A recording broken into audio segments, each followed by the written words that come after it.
by the time Rosamund Fairleigh understood that the widow's last sack of flour was about to be taken, Mr. Basil Netherton had already ordered the bailiff to carry it away. The words fell through the tithe barn with the dry certainty of a door being locked. Outside, the October wind moved across the North Yorkshire fields and pressed cold air through the gaps in the old stone walls, but inside, among the waiting tenants and stacked account boxes, the silence was colder still. It was the 14th of October, 1851, and the people of Eversholt Estate had come to settle their Michaelmas arrears before the estate steward. Some stood with hats in their hands, others held folded receipts, worn purses, or nothing at all. Ruth Dacre stood nearest the long oak table, one hand resting on the shoulder of her 10-year-old son, Thomas, while 7-year-old Eliza clung to the skirt of her faded brown dress. At Ruth's feet sat the sack of flour. It was not a large sack. That made the sight of it worse. Rosamund had come to the barn carrying copybooks for the daughter of a tenant farmer who had missed school for 3 days. Yet, from the moment she saw Ruth's face, she forgot the books under her arm. £11, Mr. Netherton repeated, looking down at the open account book before him. He was a broad, careful man of 52, dressed in black wool, with a spotless neckcloth and polished boots that seemed almost insulting among the mud-marked shoes of the tenants. His voice was neither loud nor openly cruel. That, Rosamund thought, was part of his power. He had learned to make harshness sound like arithmetic. "The amount is clear, Mrs. Dacre. £11 in arrears, including charges carried from the spring quarter." Ruth's fingers tightened on Thomas's shoulder. "My husband paid £3 before he died, sir." "Your husband made many claims before he died." A few faces turned away. Matthew Dacre had been dead 5 months. Rosamund knew that because Thomas had stopped speaking in class for nearly 3 weeks afterward. Ruth drew a breath that trembled despite her effort to steady it. "I saw him hand you the money." Netherton closed one finger over the page. "And I have the estate accounts before me." "Then the accounts are wrong." This time the words came from Rosamund. She had not intended to speak so quickly. The barn changed around her, heads turned. The bailiff stopped with both hands, already gripping the neck of the flour sack. Netherton looked up. His expression did not sharpen. It grew more patient, which was somehow worse. Miss Fairleigh, he knew her, of course. Everyone within several miles of Eversholt knew the late rector's daughter, who kept the small parish school, open with too little money and too much stubbornness. I was not aware that parish copybooks now qualified a gentlewoman to interpret estate accounts. A faint stir passed through the waiting tenants. Rosamund felt heat rise under her collar, but she did not lower her eyes. She had spent enough years being treated as useful when children needed teaching and invisible when men discussed money. She had learned that humiliation lost some of its strength when one refused to help carry it. "They do not," she said, "but a widow's statement deserves more than dismissal when the consequence is taking food from her children." Netherton folded his hands. "The consequence is the consequence of debt." Ruth lowered her gaze. Thomas did not. He looked at the flour. Rosamund followed his eyes and saw what everyone else seemed determined not to see. The boy was thin beneath his patched coat. Not dramatically so. There was no theatrical misery in him, no collapse designed to make compassion easy. He was simply a child who had learned to watch food being measured. Eliza pressed closer to her mother. The bailiff shifted uneasily. Netherton glanced at him. "Proceed." The man bent toward the sack. Rosamund moved before prudence could stop her. She stepped between him and the flower. A murmur broke out behind her, then vanished. She could feel every gaze in the barn. She could also feel the ridiculous weight of the copybooks still tucked beneath her left arm. Netherton stared at her now without patience. "Miss Fairleigh, move aside. Show her the account. This is estate business. Then it should bear examination. You are interfering in matters you do not understand." Rosamund heard the warning beneath his courtesy. She also understood something else. He expected her to retreat because women of her position were trained to fear scenes more than injustice. She looked at Ruth. The widow's face had gone pale. Then Rosamund looked back at Netherton. "Then show her the debt before you take her children's bread." No one moved.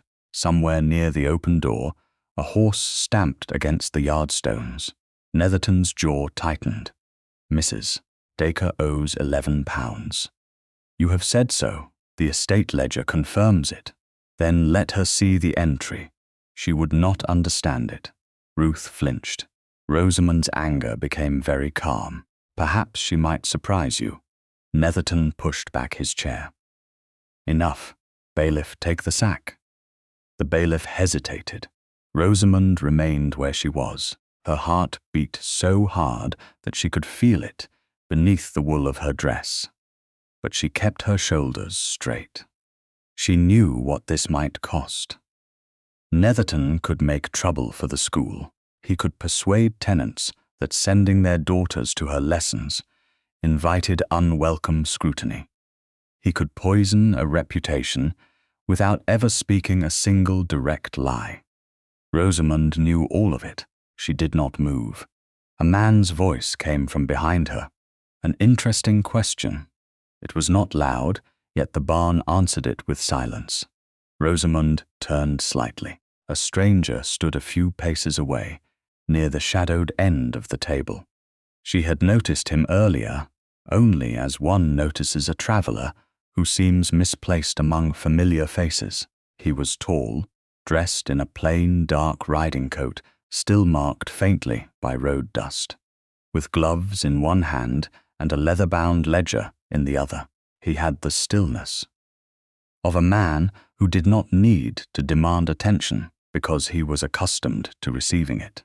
His face was restrained rather than handsome, in the obvious fashion, the features severe enough to suggest reserve, though there was nothing careless in his gaze.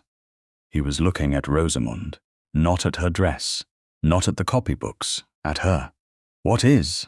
Netherton asked too quickly. The stranger lowered his eyes to the ledger he held. "Whether Mrs. Dacre has been shown the debt." Something changed in the steward's face. It happened quickly, but Rosamund saw it. A moment of alarm, then calculation. "The matter is clear, is it?" The stranger opened the ledger. Netherton rose fully. "That book is not necessary here." The stranger turned a page. His movements were precise, unhurried. Rosamund felt the tension in the room shift away from her and settle on the steward. She looked from one man to the other. Netherton no longer resembled a man inconvenienced by a woman's interference. He resembled a man watching a locked door open. The stranger found the page he wanted.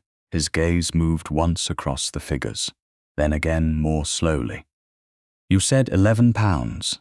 Netherton's face had lost colour with carried charges. "The entry before me does not show £11. Ruth made a small sound. Rosamund looked at the ledger, though she was too far away to read it. Netherton stepped closer to the stranger. "There are supplementary calculations." "Where?" "In the supporting accounts." "Which accounts?" The question was quiet. Netherton did not answer at once.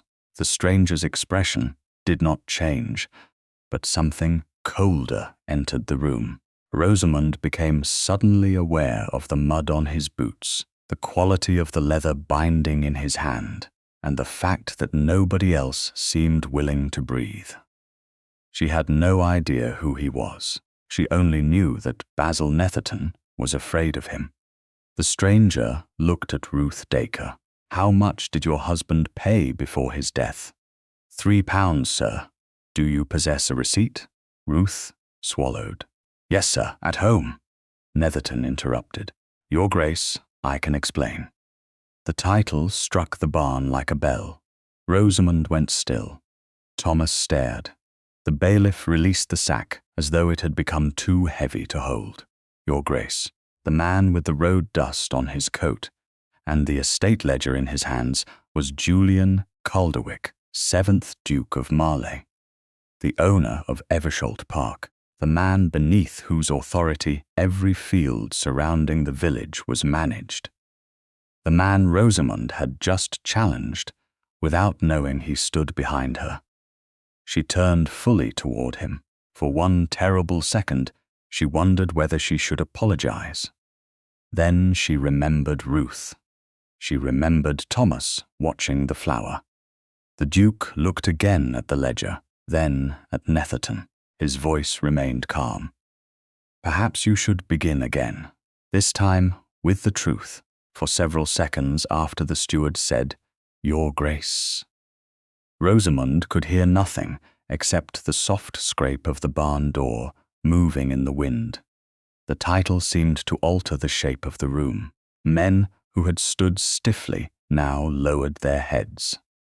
Women drew their children closer. Even the bailiff stepped away from the flour sack as though distance might protect him from having touched it. Rosamund remained exactly where she was.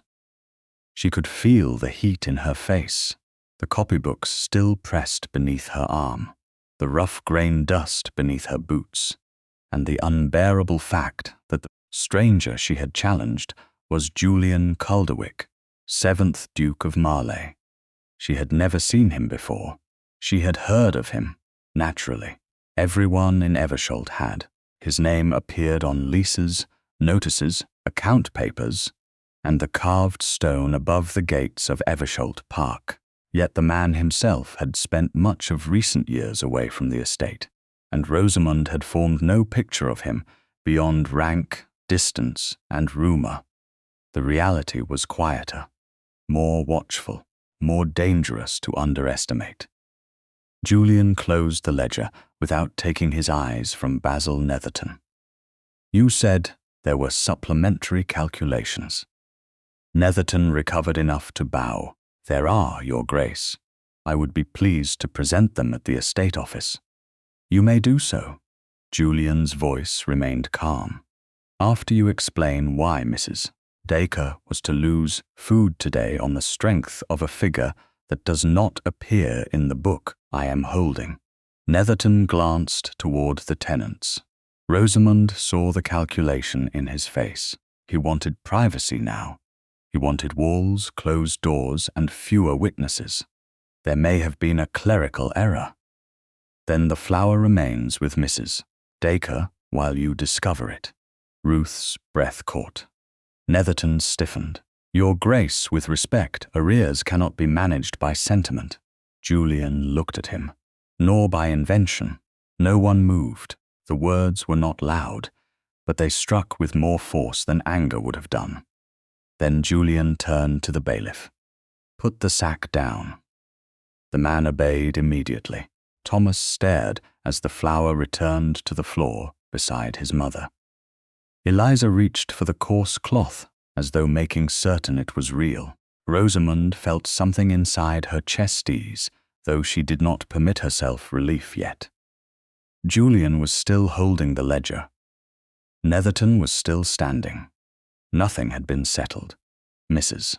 Dacre," Julian said, "the seizure against your household is suspended until the account is examined." Ruth curtsied awkwardly, overcome. "Thank you, Your Grace." Julian's gaze moved briefly toward Thomas and Eliza, then back to their mother. "You will receive flour and oats from the estate granary for the next 3 days." Netherton turned sharply. "Your Grace, that would set a difficult precedent." "Then let the precedent be that children are not made hungry while my accounts are in doubt." The steward fell silent. Rosamund looked at Julian again. She had expected rank to make him larger in her mind. Instead, it made his restraint more noticeable. He was not performing mercy for the room. He was correcting something. There was a difference. Then his eyes came to her. The attention of a duke, Rosamund discovered, was not at all like being noticed by other men. There was no lazy appraisal in it, no amusement. He looked as though he was testing whether the person before him would remain the same once power had entered the conversation. Rosamund lowered the copybooks and made the proper curtsy she should have made at the beginning, had she known. "Your Grace." Julian inclined his head. "Miss Fairleigh." The fact that he knew her name unsettled her almost as much as the title had. Netherton had spoken it earlier, she reminded herself. There was no mystery in that. Even so, she became acutely aware of every word she had said. "I owe you an apology," she said. One of Julian's brows moved slightly. "For what?" "For failing to address you correctly." A silence followed. Netherton looked almost offended by the limitation of her remorse. Julian did not. "Nothing else?" Rosamund met his eyes. "No, Your Grace." Somewhere behind her, someone took a breath too quickly. Julian studied her for a moment. "Would you have spoken differently if you had known? It would have been easy to lie. It would have been sensible." Rosamund had never considered herself devoted to sensibility when children were hungry. "No, Your Grace, only more formally." Something changed in his expression, not a smile. Something quieter and more difficult to read. "I see." Netherton stepped forward. "Your Grace, Miss Fairleigh has no role in estate affairs." "That is true." Julian looked at Rosamund, yet she asked a question that no one else appears to have asked. The steward's colour deepened. Julian turned back to him. "You will bring me every account book concerning tenant arrears for the past year, this afternoon. Now, some records are housed in separate rooms. Then send for them. It may take time. You have it." The finality of the answer ended the discussion. Julian opened the ledger again and marked a place with one gloved finger. "Until I have reviewed those records, no property is to be seized from the Dacre household. No disputed family in this barn is to lose food, tools, livestock, or household goods today. If an account is questioned, it waits." The tenants did not cheer. They were not people accustomed to cheering before authority. But the silence changed. Rosamund felt it. Hope was a dangerous thing in a place where people had learned not to expect correction. Julian seemed to understand that. He gave them no promises beyond what he had said. Then he looked toward Rosamund once more. "Miss Fairleigh, a word." Netherton's gaze sharpened. Rosamund stepped aside with Julian only as far as the open side of the barn, still within sight of the others. The autumn air was colder there. Beyond the yard, low hills faded beneath a grey sky. Julian stood with the ledger beneath one arm. "You know the Dacre family?" "Yes. Well, enough to know the children have missed meals." His jaw tightened almost imperceptibly. "And other families?" Rosamund hesitated. She did not want to turn distress into rumour. "I know children who have stopped attending school because they must gather fuel or work. I know families who have sold necessary things while still being told they owe more. But observation is not proof." Julian's gaze remained on her. "You make that distinction carefully. Someone should." For the first time, she thought she saw the edge of approval in his eyes. "I had already found 3 irregular entries in this ledger before today." Rosamund looked at the book. "Then you came here because you suspected something." "I came because numbers were not agreeing with one another." He paused. I did not expect to find a woman standing between my bailiff and a sack of flour. Neither did I. That almost drew a smile from him. Almost. Do you know of other families whose debts may be wrong? The question was simple. The answer was not. Rosamund looked back into the barn. Ruth had knelt to speak to Eliza. Thomas was watching the flour as though he still feared it might disappear. Basil Netherton stood near the account table, outwardly composed, though his fingers were pressed too tightly against the wood. Rosamund understood then that the danger had not passed. It had merely changed shape.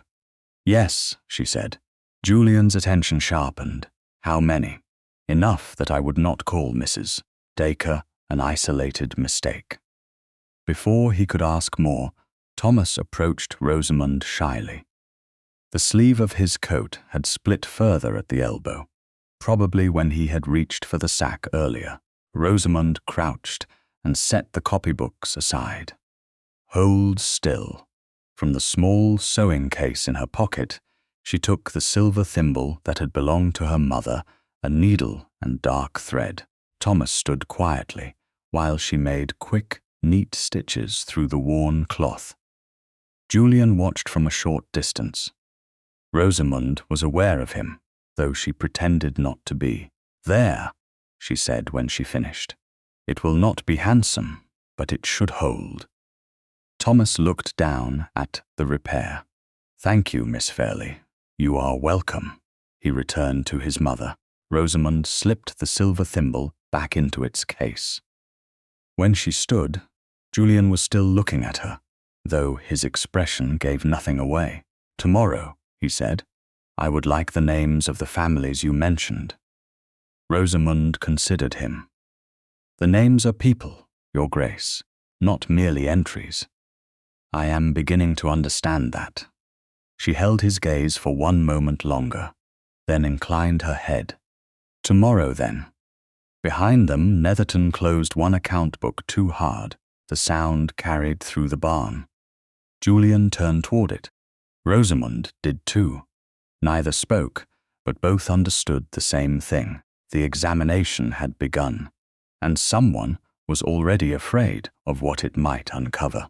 The next morning, Rosamund arrived at Eversholt Park with 4 names written on a single folded sheet, and the uneasy awareness that every one of them belonged to a child she had taught. She had slept badly.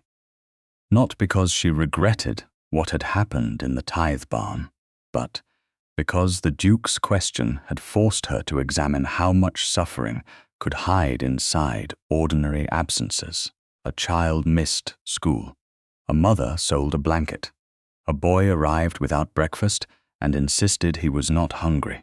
Each fact alone seemed small enough to explain away. Together, they had begun to form a pattern. Rosamund was shown into a modest morning room, adjoining the estate office, where the door remained open, and the housekeeper passed more than once through the corridor beyond. The arrangement was proper, deliberate, and efficient. Julian stood beside a table covered with account books. He had removed his riding coat, and in the grey morning light, he looked less like the distant figure from estate notices, and more like a man who had been awake for most of the night. The original Eversholt estate ledger lay open before him. Rosamund recognized it immediately. The same leather binding, the same book he had held in the barn. Miss Fairleigh. He inclined his head. Your Grace. She handed him the folded paper. 4 families. Julian opened it. Only 4. 4 whose circumstances I can describe from personal observation. His gaze lifted. And others? Possibly. But I won't turn suspicion into fact, merely because suspicion would be convenient. Something in his expression sharpened with approval. You are careful with the difference. I wish more people were. He looked back at the names. The first was the Mercer family. 2 daughters had missed school repeatedly because, They were gathering fallen wood before winter. The second was the Peak household, whose eldest boy had begun working longer hours after the family sold a milk goat. The third was the widow Bell's cottage, where 3 children had arrived at lessons with bread so thinly cut Rosamund had noticed daylight through it. The fourth was the Dacre family. Julian listened without interruption. He asked dates. He asked how often absences had occurred. He asked what Rosamund had seen herself and what she had merely heard from others. She answered with equal care. When she did not know, she said so. When she had only an impression, she named it as such. At last, Julian laid the list beside the ledger. You understand these observations would not prove financial misconduct. Of course. Yet you brought them, because hunger has consequences before it becomes evidence. He was silent for a moment. Then he turned the ledger toward himself and ran one finger down a column. The Dacre account is not the only one that troubles me. Rosamund moved no closer than propriety and necessity allowed. She could not read the figures from where she stood. But she saw his concentration deepen. Yesterday you said you had found 3 irregular entries before going to the barn. Yes. Do these names appear among them? Do. The answer landed heavily. Rosamund looked toward the list. Which 2? Dacre and Mercer. She exhaled slowly. Julian closed the ledger partway, not enough to conceal it, but enough to signal that he was thinking. I do not want to alarm families before I understand what I am seeing. Neither do I. And yet Mrs. Dacre claims she has a receipt. She does. He looked at her. You have seen it? No. Rosamund paused. Not yet. That afternoon, she walked to the Dacre cottage. It stood less than a mile from the village, beyond a narrow lane lined with hedges thinning under autumn weather. The sack of flour remained in the cottage. Rosamund saw it almost as soon as Ruth opened the door. It had been placed near the hearth, tied securely, untouched, except for what had been used for the previous evening's meal. Thomas sat at the small table with his repaired sleeve resting against the wood. Eliza was arranging dried beans into 2 uneven rows. The children looked brighter than they had in the barn, though no one could mistake temporary relief for recovery. Miss Fairleigh. Ruth drew back to let her enter. I hoped you might come. Rosamund removed her gloves. His Grace asked whether I knew of other families whose accounts might be wrong. I gave him names, yours among them. Ruth's expression changed. Hope appeared first, then fear quickly covered it. Will Mr. Netherton know? Possibly. But I gave the Duke observations, not accusations. Mr. Netherton won't care about the difference. Rosamund believed her. She chose not to say so. Yesterday, you mentioned a receipt. Ruth looked toward the children. Thomas, take your sister outside for a little while. The boy obeyed without protest. When the door closed, Ruth crossed to a wooden chest near the wall. She knelt and lifted folded linen, 2 old letters, and a black ribbon. From beneath them, she removed a small paper, creased twice and worn pale at the edges. She held it as though it were both proof and memory. Matthew brought this home in April. Rosamund accepted only the sight of it, not the paper itself. May I read it? Ruth nodded and unfolded it on the table. The receipt recorded a payment of £3 toward rent arrears. It bore the name Matthew Dacre and the signature of Basil Netherton. Rosamund read it twice. Did your husband pay this directly to Mr. Netherton? Yes, Ruth's voice tightened. I was there. Matthew counted the coins twice before we left home. Did anyone else see the payment? Not that I know of. Rosamund looked at the date. 6 months earlier, 5 months before the present day, Matthew had died. The payment should have appeared in the estate account. She thought of the open ledger at Eversholt Park. I need you to keep this safe. Ruth stared at her. You don't want to take it? Not without your clear agreement. It is yours. The widow's shoulders lowered slightly. Rosamund understood then how often poor people had been told that something belonged to authority simply because authority wanted it. His Grace should see it, Ruth said. Yes, but not yet. Not through me unless you ask me to carry it. For now, keep it exactly where you have kept it. Ruth folded the paper carefully and returned it to the chest. Rosamund did not touch it again. The next day, on the 16th of October, Julian sat alone in the estate office with the original ledger open beneath the afternoon light. The room smelled faintly of leather, dust, and sealing wax. On one side lay the 4 names Rosamund had given him. On the other were account books delivered by Basil Netherton under ducal order. Julian compared entries line by line. The Dacre account showed no payment of £3. The omission was not ambiguous. It was absent. He read the line again. Then he compared the handwriting around it. Most entries were made in the same black ink, faded evenly with time. But several arrears figures had been added later in a slightly browner shade. He turned to the Mercer account. The same difference appeared there, then Peake, then Bell. 5 entries in all carried the same subtle variation. Julian leaned back. He did not yet have proof of fraud. Ink changed. Clerks changed pens. Corrections happened, but the 5 families shared another detail. Their holdings lay close together on the western tract of the estate. A stretch of land Basil Netherton had once called inefficient. Julian remembered the phrase because it had seemed unremarkable when he first heard it. Now it did not. A knock sounded at the open door. Rosamund stood beyond the threshold, accompanied by the housekeeper, who had brought her to deliver a forgotten school notice for one of the kitchen maid's daughters. Julian rose. Miss Fairleigh. She looked at the ledger, then at his face. You found something. It was not a question.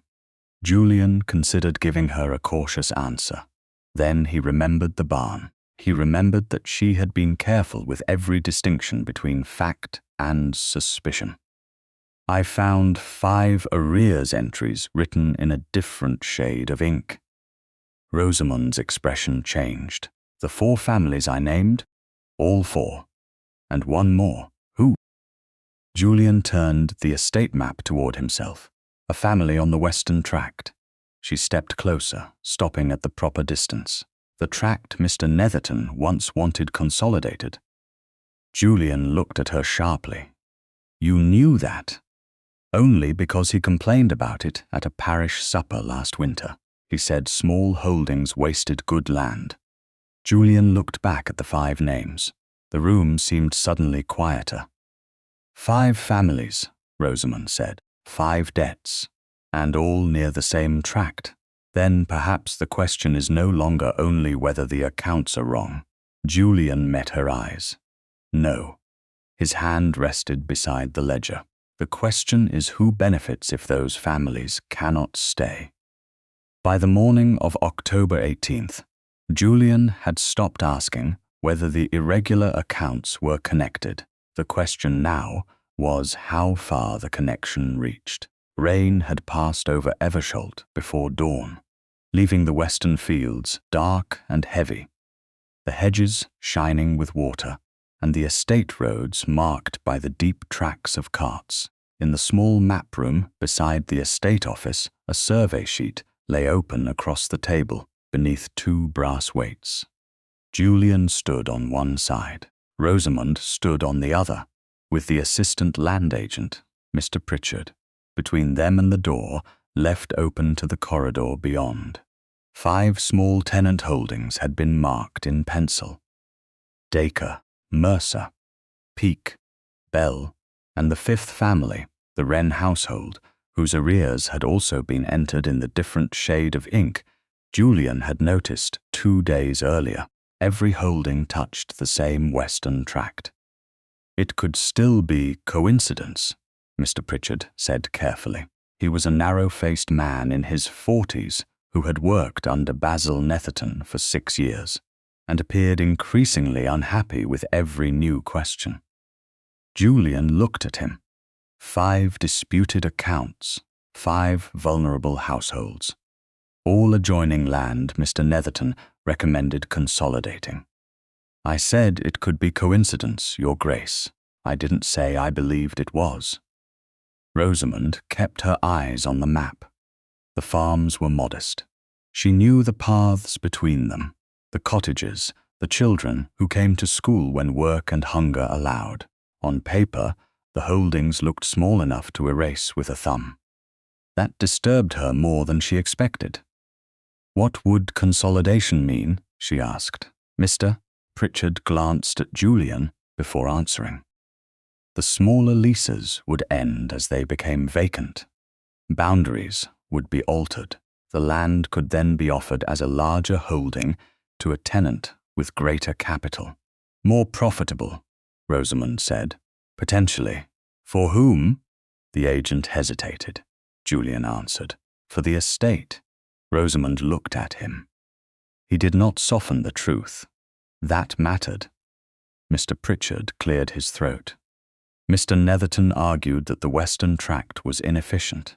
Too many cottages, too many separate arrangements, too many small accounts, too many families, Rosamund said.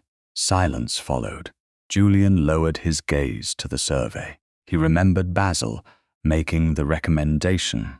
The previous winter, the steward had spoken of drainage, productivity, rational use of land, and a larger tenant prepared to invest in improved equipment. Julian had declined to make an immediate decision, but he had not examined the proposal closely. He had treated it as one of dozens of estate matters that could wait. Now the delay felt less like caution and more like absence. Did Netherton have authority to remove tenants? Rosamund asked. Not without my approval, Julian said. Then he needed another way to make them leave. The room went still.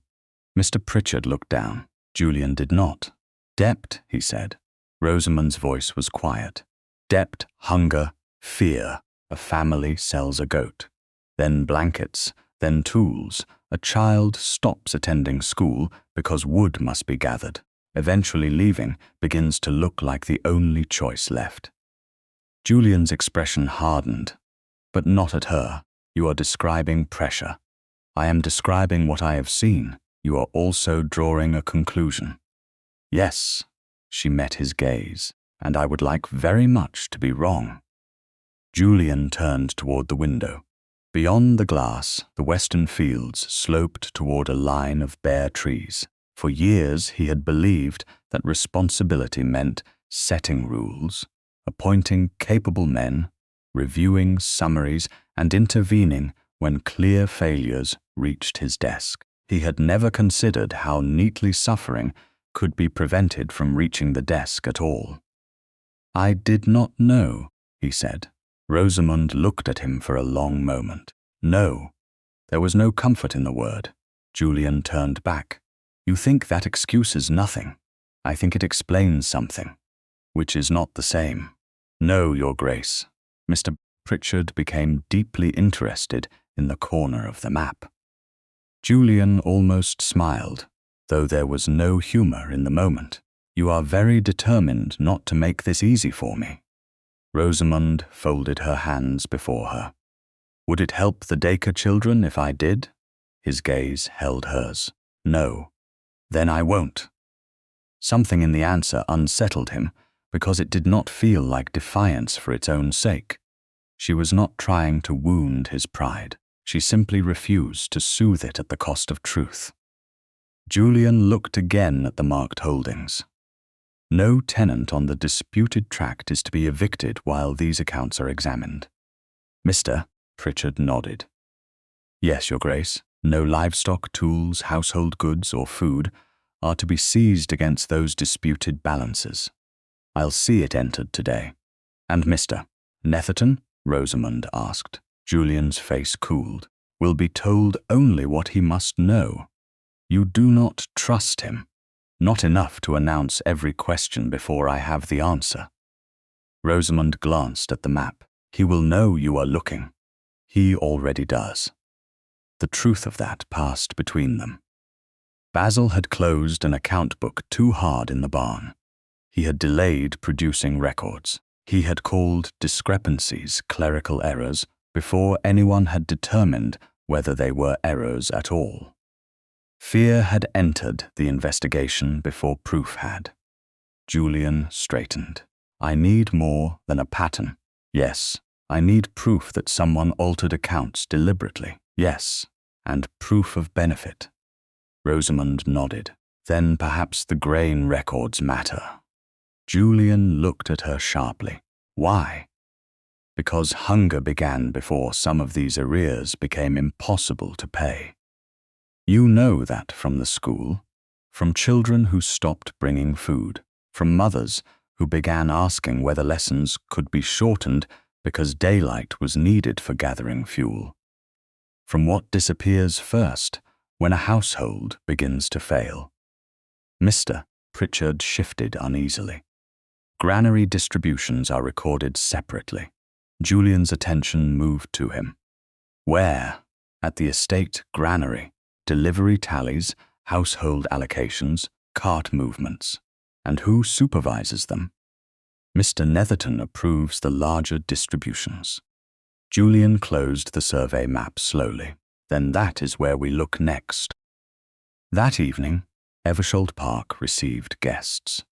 Lady Blanche Harbury arrived in a dark green travelling carriage with her mother, the Countess of Harbury, 2 maids, a footman, and enough luggage to suggest that a 3-night visit required military preparation. Blanche stepped into the entrance hall wearing plum-coloured silk and an expression of polished warmth that had been practiced to perfection. At 27, she was beautiful in the manner society rewarded most reliably. Fair, poised, composed, and never visibly uncertain. She had known Julian for years and had long understood that many people considered them an obvious match. Julian had never encouraged the assumption. Blanche had never quite discouraged it. Rosamund attended the autumn dinner because the late rector's family had long been received at Eversholt on certain parish occasions. Though she would gladly have remained at home, she knew at once that Blanche noticed her. The recognition was subtle, a pause too brief to call rude, a glance at Rosamund's plain blue dress, then at Julian, then back again. During dinner, conversation moved through weather, harvest yields, London gossip, and the coming winter season. Rosamund spoke little. Julian did not. That might have continued peacefully had Lady Blanche not said, with perfect lightness, I hear Eversholt has become unusually democratic in its estate management. The table quieted by degrees. Julian set down his wine-glass. Have you? Blanche smiled. Only that village ladies are now consulted on land and rents. Her tone made village ladies sound like an exotic species. Rosamund felt the old instinct to disappear. She refused it. Julian looked at her rather than Blanche. Miss Fairleigh knows the tenant families better than I do. Blanche's smile held. How fortunate for the tenants. Very. The single word altered the room. Rosamund saw it happen. Blanche saw it too. Later, as the ladies withdrew toward the drawing room, Blanche passed Rosamund near the doorway.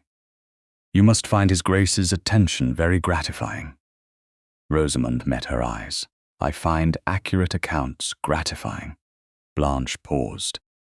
Then she smiled again, more carefully this time. Across the hall, Julian had heard nothing, but he saw the exchange. He saw Rosamund's stillness. He saw Blanche's expression as she moved away.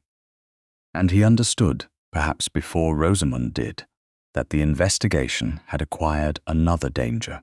Not every attack would come from a ledger. Not every weapon would look like one. That night, in a smaller sitting room, Blanche found Basil Netherton standing over a tray of correspondence. She stopped in the doorway. "Mr. Netherton," he bowed. "My lady." She closed the door behind her, though not fully. "Who is Miss Fairleigh?" Basil's face revealed nothing. Blanche continued, "And why does His Grace listen when she speaks?"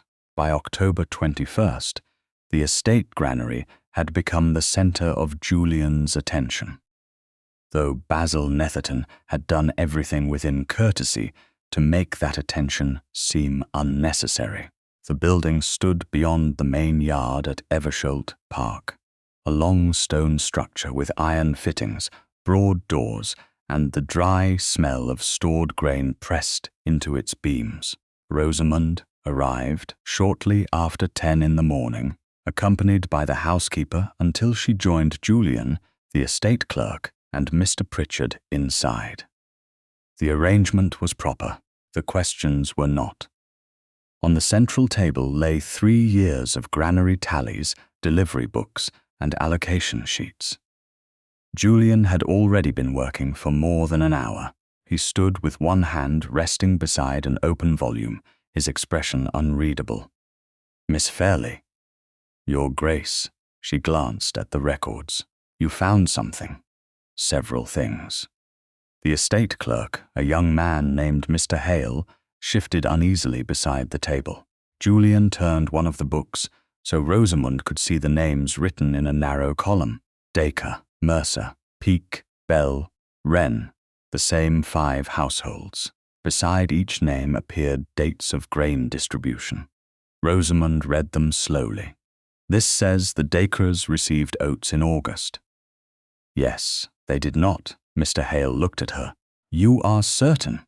"Mrs. Dacre came to the school 3 days after that date. She asked whether Thomas might remain through the midday hour because she had nothing to give him until evening." The clerk's face changed. Julian did not move. "And the Mercer family?" he asked. Rosamund bent closer to the book without touching it. "According to this, they received flour twice in September." "Did they?" "Their daughters came to school with boiled turnips, wrapped in cloth because there was no bread in the house." Mr. Hale cleared his throat. "It is possible the distributions were collected by someone else on their behalf." "Then there should be a notation," Julian said. "There is not." Rosamund looked down the list again. 5 families, 5 disputed debts, 5 records claiming food had been delivered when hunger had continued. "Who signs for these allocations?" she asked. Mr. Hale pointed to a second column. "Larger distributions are approved by Mr. Netherton. Smaller ones may be entered by clerks, but the steward reviews the weekly totals." "And the carts?" Julian asked. "Recorded separately." Mr. Hale reached for another book. Destination, driver, load, and date. He turned several pages. Julian compared the entries. Rosamund watched his face.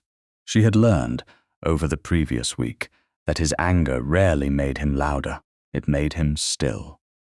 3 wagon loads left the granary on dates corresponding to these distributions, he said. 1 to the Western Tract, 2 without a named destination. Mr. Hale swallowed. "That is irregular." "Was it irregular then?" Julian asked. The clerk hesitated too long. It should have been noticed. "By whom?" "By me, Your Grace." Julian looked at him. The young man went pale. "And by Mr. Netherton." Silence settled over the table. Rosamund felt sympathy for the clerk, but not enough to pretend his fear was the same as innocence. "Were you instructed to leave the destination blank?" she asked. Mr. Hale looked at Julian before answering. "Once." "By whom?" "Mr. Netherton." The name landed quietly. Julian's gaze sharpened. "Why?" He said the final destination had not yet been decided, And the wagon? It had already left.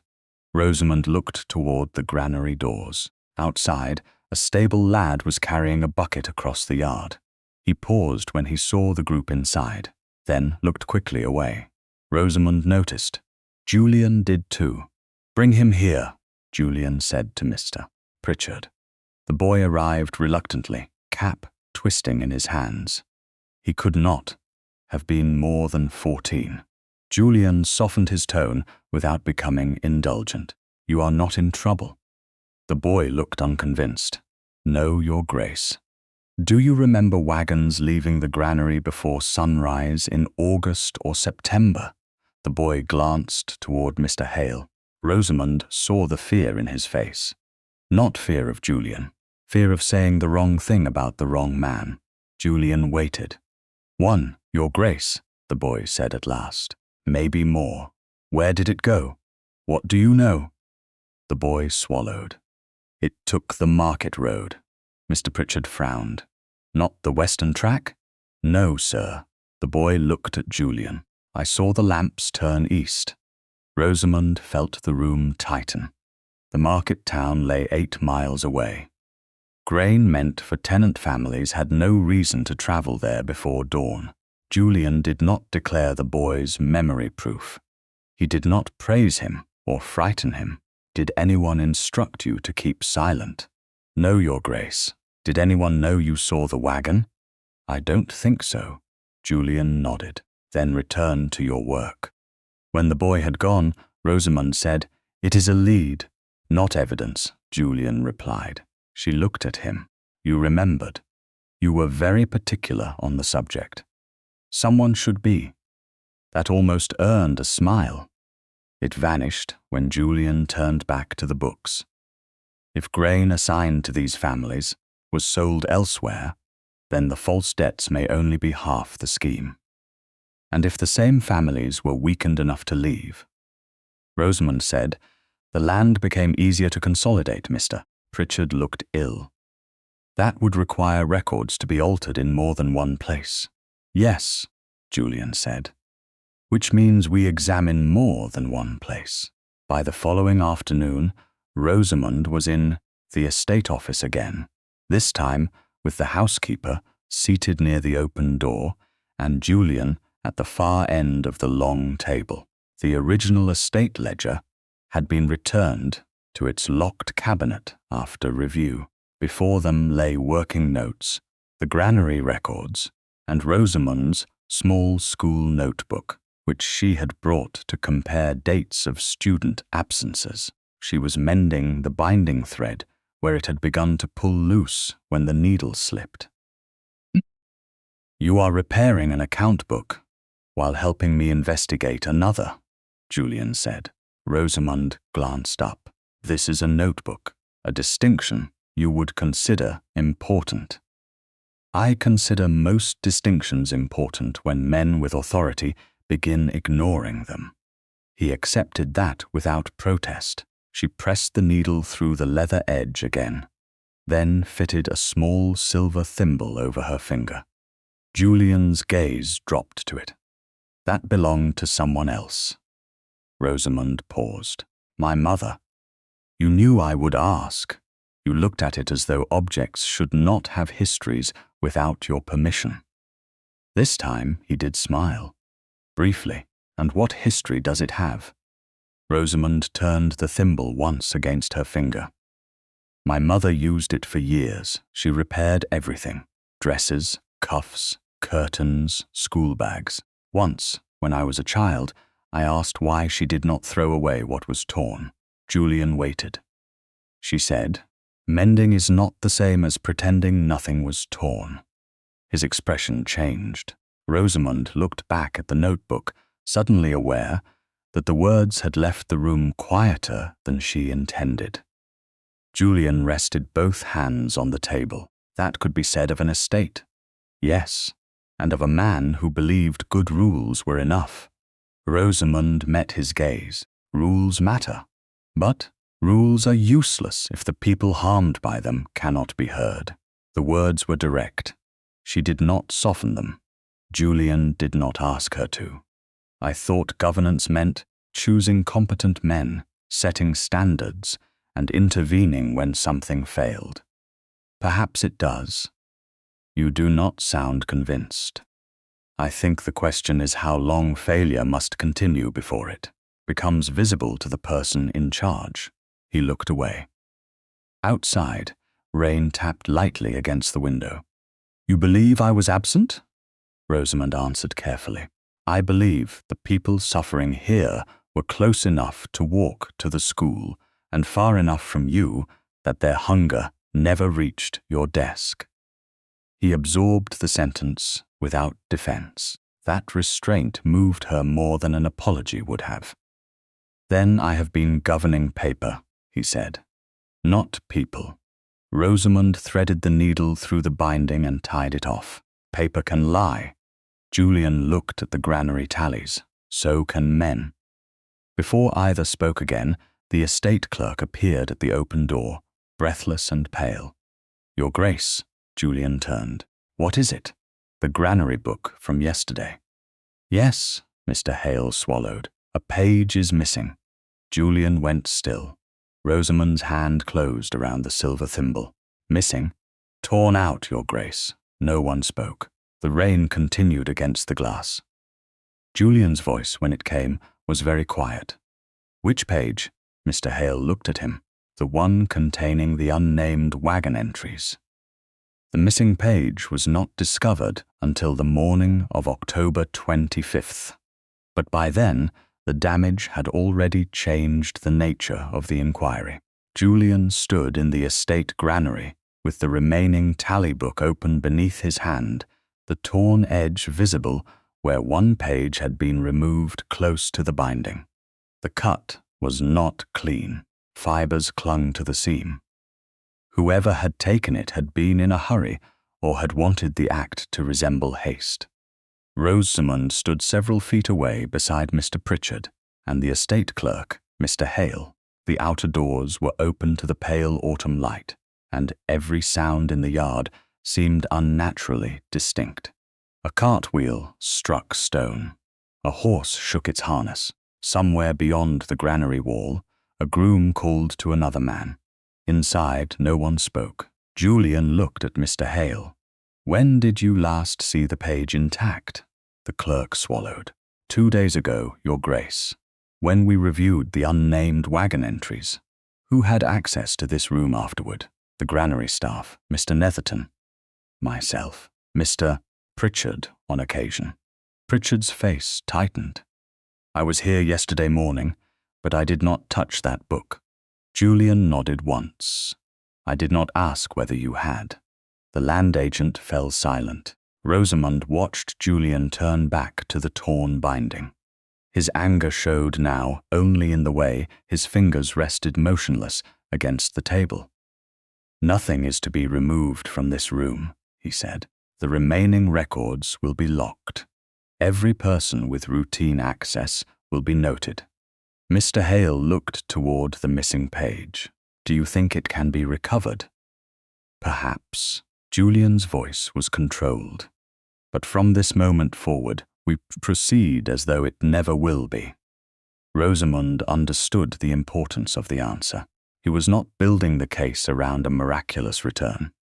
The missing page had to remain missing unless someone actually found it. The page contained the 2 unnamed wagon entries, she said. Julian looked at her. Yes, then someone knew those lines mattered. Basil Netherton's voice came from the doorway, or someone wished you to think they mattered. He entered without haste, dressed as precisely as ever, his expression arranged into concern. Julian did not greet him. You had access to this room. As steward, yes. When were you last here? Yesterday afternoon. Mr. Hale stiffened. Netherton noticed. Is there a difficulty? Julian's gaze never left him. A page has been torn from the tally book. Netherton looked down at the damaged volume. His surprise was convincing enough to trouble Rosamund more than obvious guilt would have. Then I suggest you begin with the clerk responsible for its keeping. Mr. Hale went pale. Sir, I would never. Enough, Rosamund said. Every man looked at her. Netherton's mouth hardened. Miss Fairleigh, I was not speaking to you. No, you were accusing someone with less power than you before any facts had been established. A clerk loses a page, and you object to his being questioned. Questioned, no. Sacrificed, yes. Netherton gave a cold little smile. You have a talent for drama, and you have a talent for deciding guilt quickly when the guilty person is beneath you. The silence that followed was dangerous. Julian watched her, then looked at Mr. Hale. You will not be dismissed. You will answer questions, as will everyone else. Relief and shame crossed the clerk's face at once. Netherton's expression did not change. Your Grace, I hope sentiment will not interfere with discipline. It has not. Julian closed the damaged book. The remaining pages will be secured, and the missing one will remain missing until proven otherwise. Netherton glanced at Rosamund. Convenient. For whom? She asked, his eyes sharpened. Julian stepped between the argument and whatever might follow. That will do. His authority settled over the room. Mr. Netherton, you may return to the estate office. I will speak with you later. The steward bowed. As you wish, Your Grace. When he left, Rosamund realized she had been holding her breath. Julian looked at her. You should not provoke him unnecessarily. Was that unnecessary? No. A brief pause. But it was still provocation. Then perhaps he should stop offering opportunities, Mr. Pritchard looked away to hide what might have been a smile. Julian did not smile at all, though something in his eyes shifted. The records will be locked, he said, and I will have the schoolhouse door examined as well. Rosamund frowned. The schoolhouse? You brought your notebook here. You have been asking questions. If someone is removing pages from estate records, I do not assume they will respect your desk. I do not want guards outside the school. I did not say guards. You were thinking it. I was considering it. Do not. Julian's jaw tightened. Miss Fairleigh. Children already arrive nervous enough. Armed men at the door would turn lessons into a spectacle. Your safety matters. So does my judgment. That stopped him. He looked at her for a long moment. What would you accept? The question surprised her more than an order would have. A proper lock, the window latch repaired. Nothing more unless there is a direct threat. Julian considered. Agreed. Rosamund inclined her head. That was better, Your Grace. You asked. This time he did smile, though only for a second. I shall attempt to survive the experience. Later that afternoon, Rosamund walked to the Dacre cottage. The wind had strengthened, pressing dead leaves against the hedges, and the road was soft beneath her boots. Ruth opened the door quickly, as though she had been expecting someone. Thomas sat by the hearth with his repaired sleeve still holding. Eliza was tracing letters on a scrap of slate. The room remained poor, but the flour sack had not disappeared.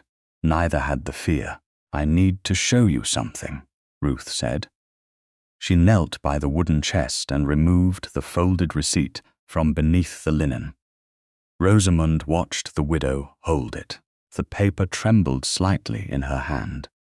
I've been thinking about what you said. About proof. Rosamund remained still. You do not have to give it to anyone unless you choose. I know. Ruth looked at the receipt. But Matthew paid that money. I watched him count it. If this stays hidden in my chest, Mr. Netherton can keep saying he didn't. Rosamund said nothing. The decision had to belong to Ruth. Will you take it, His Grace? Rosamund met her eyes. If you are certain, I am. Ruth placed the original receipt into Rosamund's hands. The transfer was deliberate. No copy, no second paper. One worn receipt, signed by Basil Netherton. Rosamund folded it carefully and placed it inside the inner pocket of her reticule. "I will give it directly to the Duke. Today?" Today. She kept her word. Before dusk, with the housekeeper present in the corridor outside the estate office, Rosamund placed the receipt on the table before Julian. "Mrs. Dacre gave this to me herself." Julian did not touch it at once. She chose to surrender it, yes, to be used as evidence of the payment. Only then did he pick it up. He examined the date, the amount, and Basil Netherton's signature. His face became still. £3, exactly as Ruth said. Julian opened the locked document case beside the desk and placed the receipt inside. Rosamund watched him turn the key. It remains there unless reviewed under supervision. "Good." He looked at her. "You do not trust paper easily. I trust it better when I know where it is." The following morning, Rosamund found the schoolhouse door unlocked. She knew she had locked it the previous evening. Nothing obvious had been stolen. The slate boards remained. The copybooks remained. Her small school notebook lay inside the desk drawer where she had left it. For one dangerous moment, relief almost fooled her. Then she saw the loose scrap of paper beside the inkstand. It was a copy. Not the whole notebook, only selected names and observations, written in another hand from notes someone had secretly read.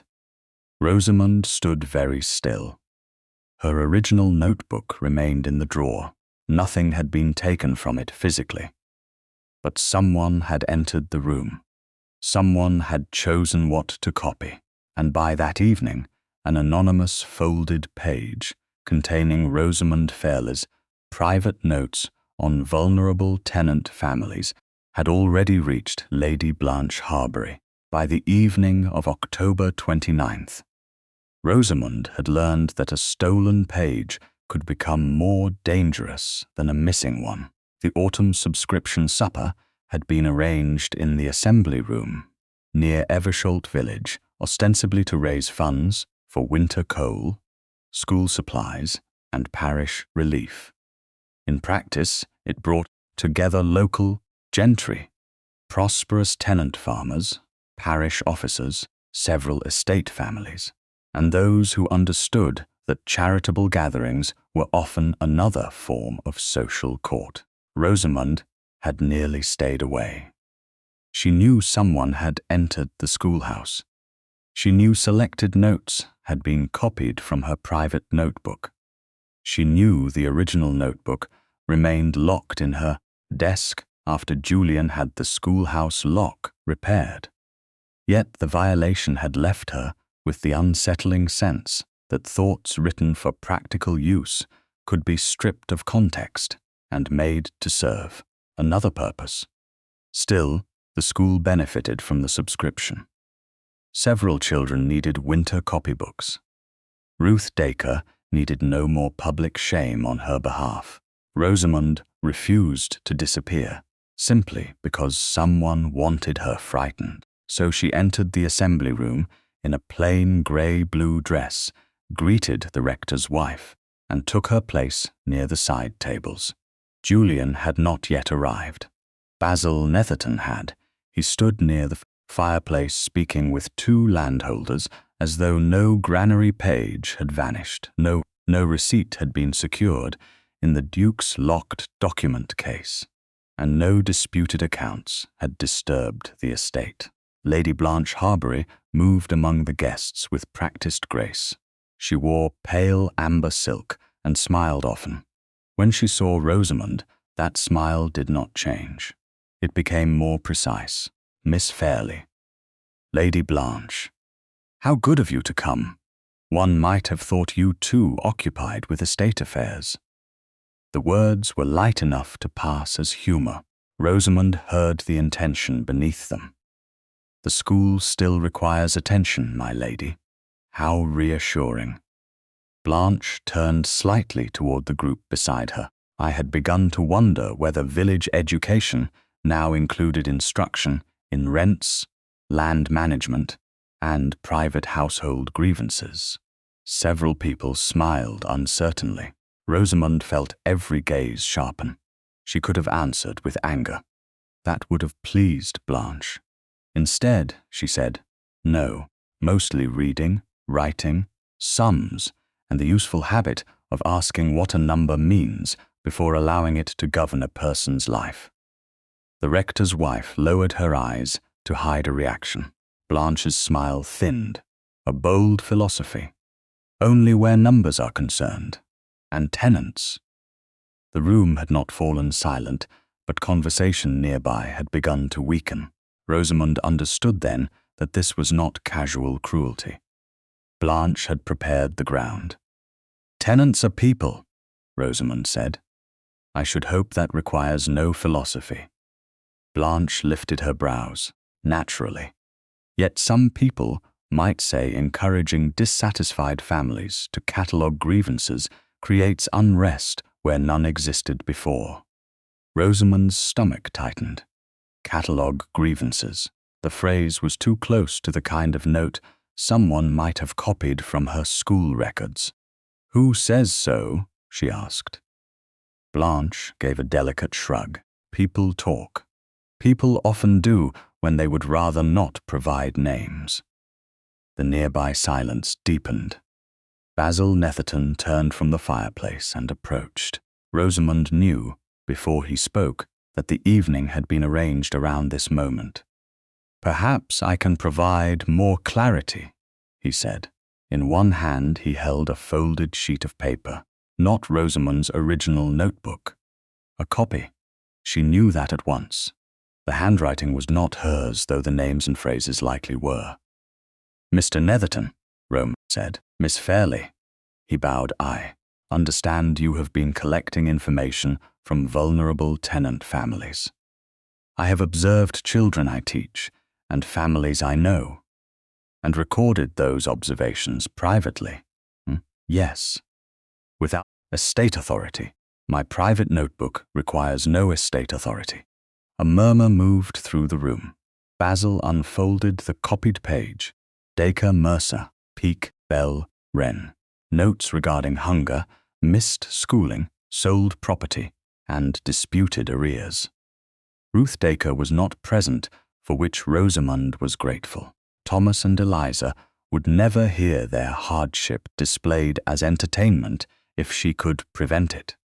That is a copied extract, Rosamund said, taken from my private notes without permission. Basil glanced around the room. You admit the substance is yours. I admit the observations are mine. I do not admit the right of whoever entered my schoolhouse to copy them. Blanche spoke softly. But surely the greater question is why you were compiling such a list at all.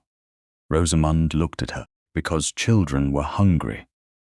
The simplicity of the answer unsettled more people than outrage would have done. Basil stepped forward. Or because you wished to stir resentment against estate management. No, you attended private reviews with His Grace. Under proper supervision, you discussed tenant accounts. When asked, you provided names, yes, and then a page disappeared. From the granary records, Rosamund went still. Are you accusing me of taking it? I am asking whether the pattern is troubling. Then ask plainly. Basil's mouth tightened. Very well. You gathered complaints. You gained unusual access to His Grace. You inserted yourself into estate business. Then evidence disappeared. The accusation passed through the room like cold air. Rosamund felt humiliation press against her skin. She saw people calculating rank, propriety, motive, and possibility. She understood how easy it was for truth to become suspicious when spoken by a woman who possessed no title and little social protection. She also understood that Basil wanted her defensive. The granary page was discovered missing while I was in the estate office with His Grace and others. She said, I did not have custody of it. I did not remove it. Convenient. For whom? The same question she had asked before. Basil's eyes hardened. Then the door opened. Julian entered. No announcement was needed. The room shifted around him. He took in the gathering, the folded copy in Basil's hand, Rosamund standing alone before a widening circle of witnesses, and Blanche watching with composed interest. His face changed almost imperceptibly. "What is happening?" Basil bowed. "Your Grace, concerns have arisen regarding Miss Fairleigh's activities." Julian's gaze moved to Rosamund. Has she been allowed to answer them? No one spoke. He looked at Basil. "Well, she admits compiling private information about tenant grievances. I asked her for names of families whose circumstances she had personally observed." The room became very still. Julian continued. "I asked her because I had already found irregular entries in estate accounts before the rent day at the tithe barn." Basil's expression altered. Julian looked toward Blanche. Miss Fairleigh did not seek payment, position, or private advantage from this inquiry. Any suggestion otherwise is false. Relief should have come. Instead, Rosamund felt something colder approaching. She saw it in the tension around Julian's mouth. He was angry. Worse, he was afraid for her reputation. "This has gone far enough," he said. Then he made the mistake. "Miss Fairleigh will take no further part in the inquiry. She will be withdrawn from all examination of estate matters for her own protection." Silence. Rosamund did not move. For one instant she thought she had misunderstood. Then Blanche lowered her eyes, hiding something dangerously close to satisfaction. Basil stood very still. Julian turned toward Rosamund as though expecting relief. She felt none. He had defended her character before the room. Then, before the same witnesses, he had removed her voice. "Your Grace," she said, her tone was quiet. "May I ask whether that decision was discussed with me?" His expression changed. "No." "Then it was not my decision." "Rosamund." It was the first time he had used her Christian name. Under different circumstances, it might have mattered. Now it only made the wound more intimate. "You have been publicly accused," he said. "I will not permit this inquiry to destroy your standing. And so you will decide what I may risk. I am trying to protect you by removing me from the work because other people behaved dishonorably." Julian's gaze held hers.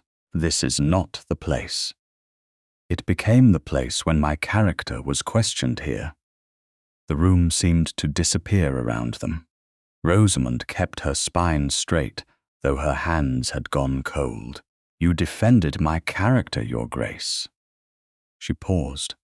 "Then you disposed of my judgment." No one breathed. Julian looked as though she had struck him, though her voice had never risen. Rosamund gave the smallest proper curtsy. Then she turned and walked from the assembly room without asking permission from anyone. On the morning of November 1st, Rosamund unlocked the schoolhouse before sunrise and discovered that pain could be quieter than humiliation. The room looked exactly as it always did, slates stacked against the wall, copybooks arranged by age, a cracked globe near the narrow cupboard, the repaired window latch Julian had ordered fixed after the intrusion. Nothing had changed, and yet she stood inside the doorway for several seconds. Before entering, as though the room itself might ask whether she intended to return to the life she had before the Duke of Marleigh began. Listening to her, she did. That was the first decision she made. The second was harder. By 9 o'clock, with 12 children bent over their sums, Rosamund had written a short letter in her own hand and sealed it before she could weaken. She did not address it to Julian as a wounded woman. She addressed it to His Grace, the Duke of Marleigh, and stated plainly that she was withdrawing from any further participation in his informal inquiry. She gave no accusation. She offered no plea. She wrote only that an investigation conducted on the condition that her judgment could be overruled. For her own protection was not one in which she could continue. When lessons ended at midday, she sent the letter through a trusted parish servant. Then she returned to the blackboard and prepared the next day's reading exercise. At Eversholt Park, Julian read the letter twice. He had slept little since the subscription supper. The memory that returned was not Basil's accusation or Blanche's carefully disguised satisfaction. It was Rosamund standing before him while he announced her removal, as though her courage were a problem he could solve by command. He had thought he was closing a door against scandal. Instead, he had closed it against her. The realization had come too late to stop her leaving the room. Now the proof of his mistake lay in 7 composed lines of ink. Julian folded the letter, then unfolded it again. He did not send flowers. The very idea seemed offensive. He did not summon her. He did not appear at the schoolhouse in a carriage large enough to turn regret into spectacle. Instead, he wrote 1 page.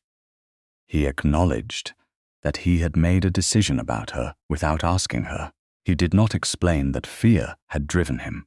He did not use rank, reputation, or good intentions as a defense. He wrote, "I was wrong." Then he sent the letter and did nothing more. That restraint cost him more than action would have done. Rosamund received the apology before evening. She read it alone beside the schoolroom fire after the last child had gone. For several moments she held the paper in both hands. The words were not elaborate. Julian had not tried to persuade her that his error had been noble. He had not asked forgiveness. He had simply named what he had done. That moved her. It did not repair the damage. She folded the letter and placed it in the locked drawer beneath her original notebook. Then she went to visit Ruth Dacre. The next day, November 2nd, was cold enough that Rosamund could see her breath along the lane. Ruth opened the cottage door with flour on her hands. Thomas sat at the table, reading from one of Rosamund's older copybooks, his repaired sleeve still holding. Eliza had drawn a crooked row of letters on her slate. The sight gave Rosamund a moment of warmth that had nothing to do with Julian. That mattered. Ruth listened as Rosamund explained that she was no longer working directly with the Duke's inquiry. Fear crossed the widow's face. "Does that mean Mr. Netherton has won?" "No." "Then what does it mean?" Rosamund considered her answer. "It means I won't continue under terms that make me useful only while I am obedient." Ruth stared at her. Then, unexpectedly, she smiled. Matthew would have liked that. Rosamund smiled back, though briefly. "I am still looking." "For what?" "Proof that does not depend on the estate records alone." The idea had come to her during the night. If the granary books claimed that certain families had received grain, then those families should not have needed parish relief on the same dates. Poor relief was not generous, and seeking it brought its own humiliation. People did not ask unless necessity forced them. The parish vestry records might show what the estate books tried to conceal. That afternoon, with the churchwarden present, and permission properly given, Rosamund sat in the small vestry room beside the village church. The air smelled of damp stone, old paper, and extinguished candles. The parish relief books were not dramatic objects. Their pages were filled with coal allowances, bread distributions, widow support, sickness assistance, and the dull arithmetic of survival. Rosamund began with the Dacres. She found the entry in August. Ruth Dacre had received parish bread support 3 days after the estate granary claimed oats had been delivered to her household. Rosamund read it twice. Then she turned to the mercers. A relief entry appeared one day after a recorded flour distribution from the estate. The Bell family showed the same contradiction. 3 households had sought parish food at almost the exact moment the granary records claimed they had already been supplied. Rosamund sat very still. This was not proof of where the grain had gone. It did not prove who had altered the records. But it proved something important.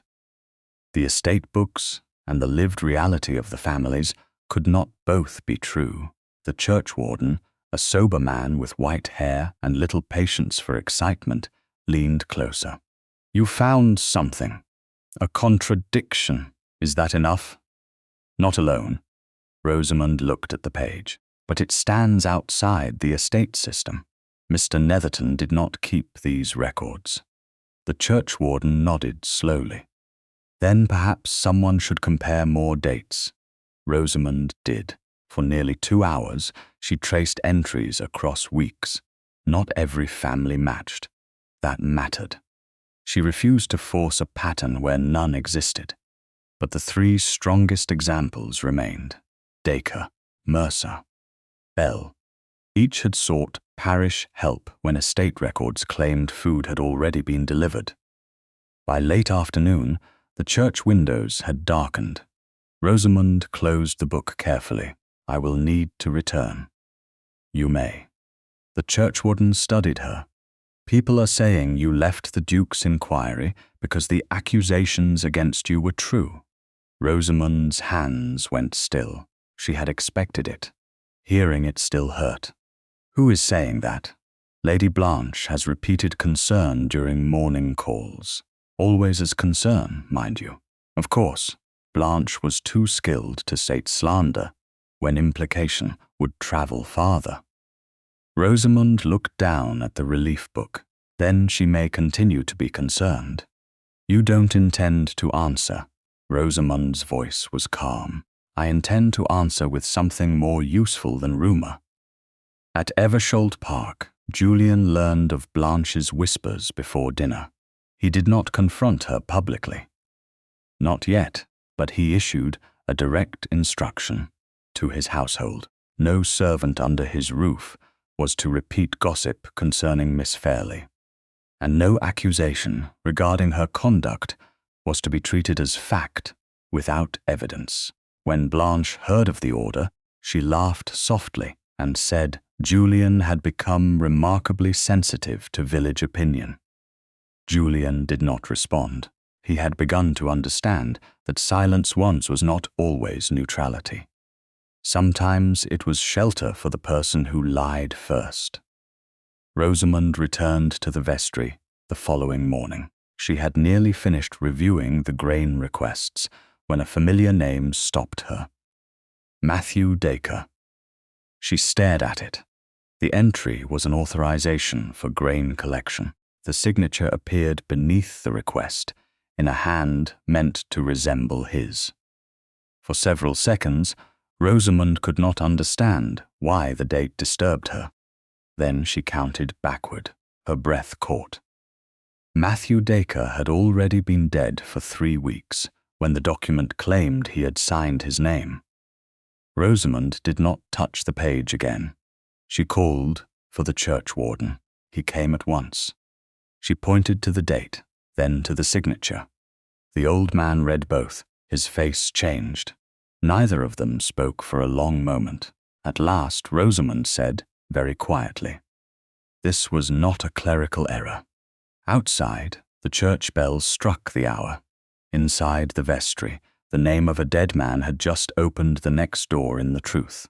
On November 4th, Julian came to the parish vestry because Rosamund had sent for. That fact mattered more than either of them said. The churchwarden had written the formal note at her request, and the Duke had arrived shortly after noon with his solicitor, Mr. Ellison, while the churchyard still held the damp grey light of an English autumn afternoon. No carriage drew close enough to make a spectacle of the visit. No servant entered the vestry, except to announce them. The records remained in parish custody, exactly where Rosamund had found them. And the churchwarden stood beside the long table when Julian stepped into the room. For one moment, Rosamund and Julian only looked at each other. It was the first time they had been face to face since the subscription supper. She had read his apology. She had kept it. She had not answered. Julian did not appear offended by the silence. He bowed. "Miss Fairleigh, Your Grace." The formality hurt more than either expected. Mr. Ellison placed his leather case on a chair, but did not open it. He was a spare, careful man in his 50s, with iron-grey hair and the habit of observing before speaking. Julian looked at the churchwarden. "I understand a document has been found." "Yes, Your Grace." The older man turned the parish relief book toward him. "It remains in my custody, as it should." Julian did not touch the page. That small restraint did not escape Rosamund. The churchwarden indicated the entry. "Here." Julian bent over the book. Rosamund watched him read the name first. Matthew Dacre, then the date, then the signature beneath the grain authorization. His face became still. "When did Mr. Dacre die?" he asked. Rosamund answered. 5 months before the rent day at the tithe barn. "And this document?" 3 weeks after his death. Julian read it again. He did not ask how she knew Matthew was dead.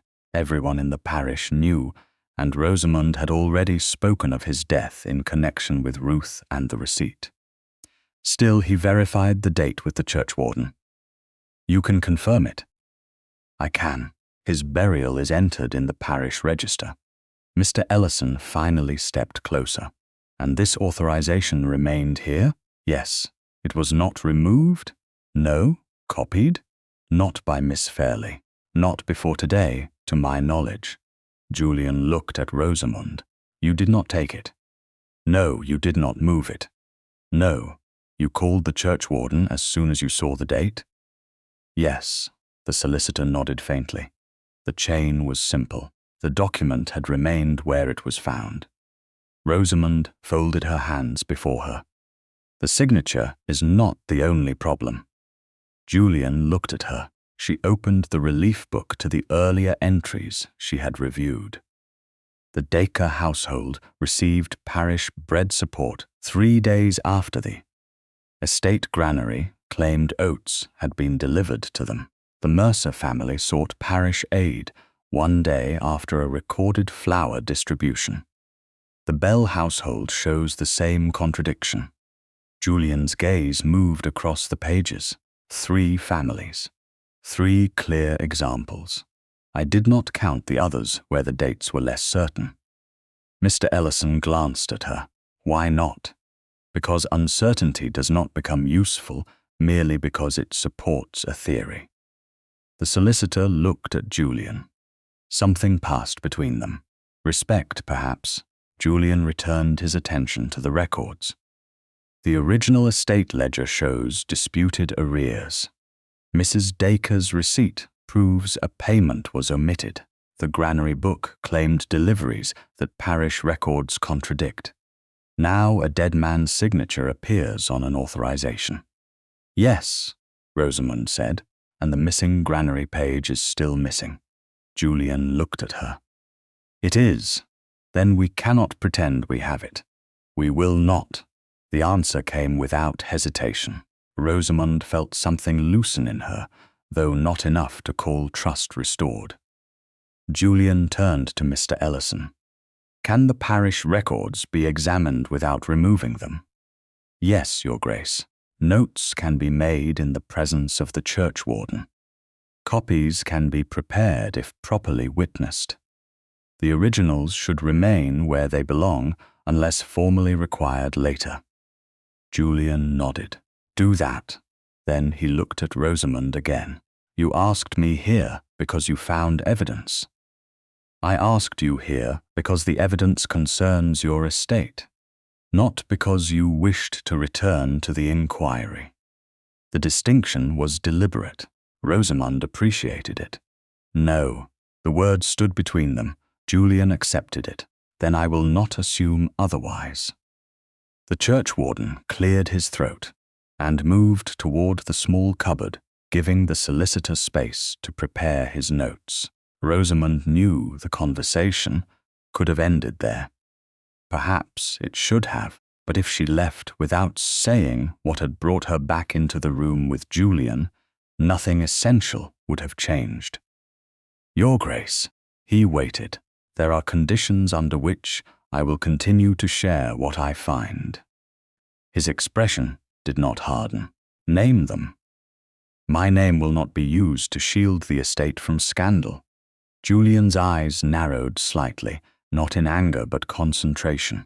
Rosamund continued, If the truth becomes public, I will not be described as a misguided woman whose concern caused inconvenience, but whose reputation was graciously protected by the Duke. I would never say that. You might not. Others will. He did not deny it. Go on. If I discover evidence, I will not be removed from the room while decisions are made about what it means. The memory of the subscription supper returned between them. Julian's face changed. Agreed. And if fraud is proven, punishment is not enough. Explain. The tenants must be restored where they were harmed, false debts cancelled, payments credited, food or money returned where possible. Otherwise, this becomes a story about one dishonest steward and one responsible duke, while the families who went hungry remain exactly where they were. Mr. Ellison stopped writing. The churchwarden looked over from the cupboard. Julian was silent for several seconds. Rosamund held his gaze. She had not asked whether he admired her. She had not asked whether his apology was sincere. She was asking what his power would do. At last he said, Agreed. You answer quickly, because you are right. That was not what she expected. Julian stepped no closer. I have spent years believing responsibility meant correcting failures when they reached me. I am learning that this estate became too skilled at keeping certain failures from arriving. Rosamund looked away briefly. That does not excuse what happened. No, his voice was quiet, and I am no longer asking to be excused. The room seemed to contract around the words. The solicitor returned to his notes. The churchwarden busied himself with the parish register. Neither man looked toward them. Julian continued. I asked you to trust my protection before I had earned your trust in my judgment. I was wrong. Rosamund felt the old hurt answer him before tenderness could. Yes, Julian accepted that too. No defense, no wounded pride, no reminder of his rank, just silence. She looked at him then. Really looked. The man before her was still the Duke of Marleigh. He still possessed authority that could alter the lives of hundreds of people with a signature that had not changed. What had changed was his willingness to let her name the harm he had caused. An apology does not restore trust, she said. I know. Behavior might. Then judge mine.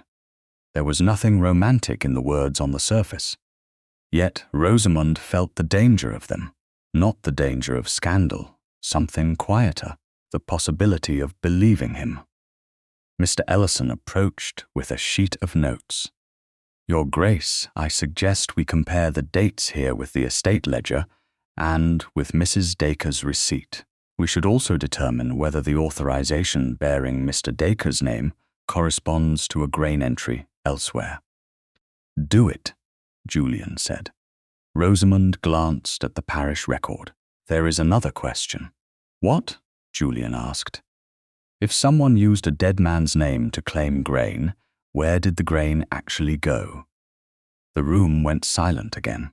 Julian looked toward the window, where rain had begun tapping softly against the glass. The market road, he said. Rosamund understood at once.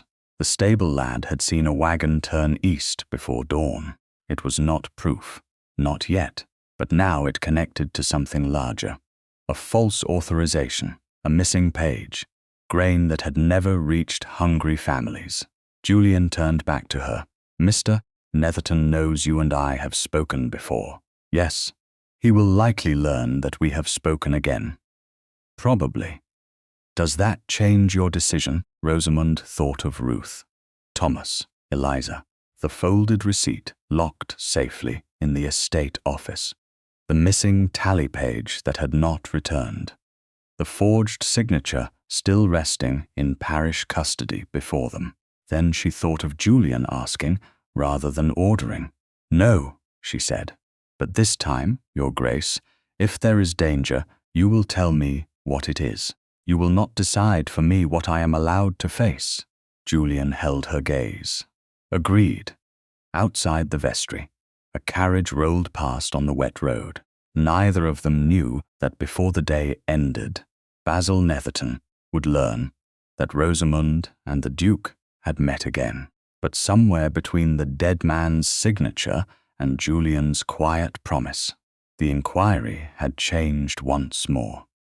It was no longer his investigation with her assistance. It had become something far more dangerous to the man hiding the truth. It had become a partnership. By November 6th, the first rumor had already reached the schoolhouse before Rosamund did.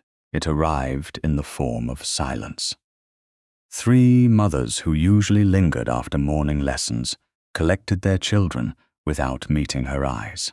One father stood outside the gate, speaking in a low voice to another man, then stopped when she approached. Rosamund did not ask what had been said. She did not need to. By midday, the words came plainly enough. Someone was claiming that she had forged Matthew Dacre's signature herself. The accusation was absurd. It was also clever. A woman who had gathered tenant names, challenged estate records, discovered contradictions, and then found a dead man's signature could easily be transformed by the wrong mouth into the person who had created the evidence she later produced. Basil Netherton understood that truth was not always defeated by proof. Sometimes it was smothered first by suspicion. Rosamund continued teaching. That was her answer for the morning. She corrected sums, listened to Thomas Dacre read aloud, and sent Eliza back to her slate when the child began watching her too closely. Only after the last pupil had gone did Rosamund allow herself to sit. The room was quiet. Her original notebook remained locked in the desk. Julian's letter of apology lay beneath it. Outside, wind pressed dry leaves against the schoolhouse wall. Rosamund closed her eyes for one moment. Then she heard a knock. It was not Julian. It was the churchwarden, carrying a message from Mr. Ellison. The solicitor had confirmed that the forged authorization remained in parish custody, witnessed and untouched by Rosamund after discovery. That should have relieved her. Instead, she understood at once why the message had been sent. The accusation was spreading. At Eversholt Park, Julian learned the full extent of it before luncheon. Blanche had repeated the story during a morning call at Harbury House, not as an accusation, but as concern. That distinction made the damage worse.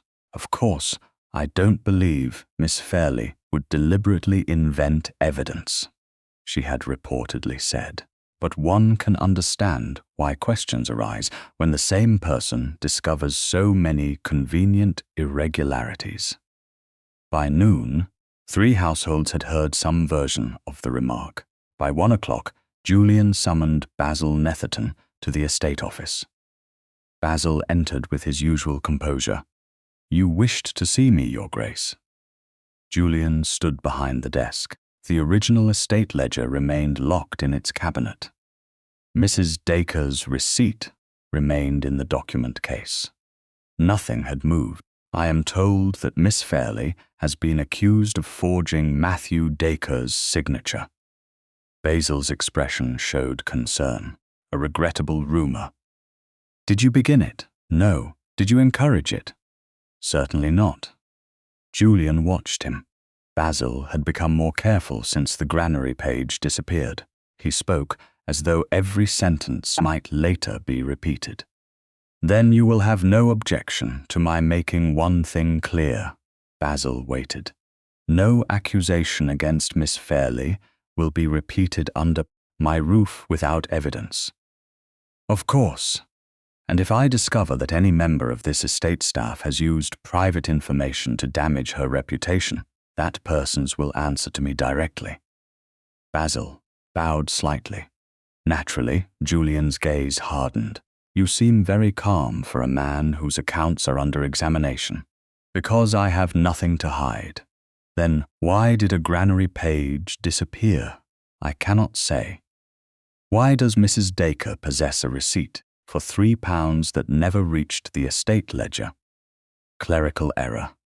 Why do parish relief records contradict grain distributions? Incomplete delivery records, perhaps. Why does a dead man's signature appear on an authorization? Basil paused. Only briefly. For us, apparently. By whom? That is the question. Julian understood the move. Basil wanted suspicion to remain wide enough to include Rosamund. Yes, he said, it is. The interview ended without confession. Julian did not need one yet. By the following morning, November 7th, Basil Netherton had decided not to wait for the inquiry to tighten further. Shortly after dawn, the gatekeeper at the Eastern Lodge noticed a hired carriage approaching from the stable yard rather than the main house. That alone might not have mattered. What mattered was the recent order Julian had given after the missing granary page. All unusual departures were to be noted, especially those involving estate employees, document boxes, or luggage outside ordinary household travel. The gatekeeper stopped the carriage long enough to ask the driver's business. Basil sat inside. Beside him rested a small leather valise. He claimed he was traveling to the market town on private affairs. The gatekeeper sent a boy to the house. Julian received the message in less than 15 minutes. He did not race to the lodge. He did not dramatize the moment. He sent Mr. Pritchard and Mr. Ellison with written authority to request that Basil return to the house for immediate questioning. The carriage never left the estate grounds. By 9 o'clock, Basil stood once more in the estate office. His composure had developed a crack. Am I now a prisoner, Your Grace? No. Julian's voice remained level. You are my steward, leaving without notice while under active examination, carrying a valise after one estate record has already disappeared. I was going to market, personal business. Then you may explain it. Basil's jaw tightened. I am not obliged to surrender every private possession, Mr. Ellison spoke for the first time. No one has said you are. Julian looked at the valise. You may open it voluntarily, or you may continue insisting that the timing is innocent. Your choice will be noted. Basil stared at him. Several seconds passed. Then he opened the case. There was money inside, not a fortune, enough to invite questions. There were letters, accounts scraps, and a small pocket memorandum book bound in brown leather. Julian did not seize it from him. Mr. Ellison asked directly, Will you surrender that book for examination in the presence of witnesses? Basil's face changed. There, the fear Julian had seen in the barn returned. It is private. Then say no, Julian replied, but say it plainly. Basil looked from Julian to the solicitor, then to Mr. Pritchard. At last he placed the memorandum book on the desk. Examine it. Mr. Ellison took possession in full view of those present. The transfer was witnessed. He opened the book. Most pages contained abbreviated figures, dates, initials, and sums with no obvious explanation. Basil folded his arms. Meaningless notes. Perhaps, Julian said. Then Mr. Ellison stopped at one page. 3 dates, 3 amounts, 3 abbreviated destinations. He compared them with notes already prepared from the granary records. His expression sharpened. Your Grace. Julian stepped closer. The sums matched 3 known grain sales in the market town during the same period when food assigned to tenant families had failed to arrive. Not exactly enough to prove the whole scheme, but too precise to dismiss. Interesting, Julian said.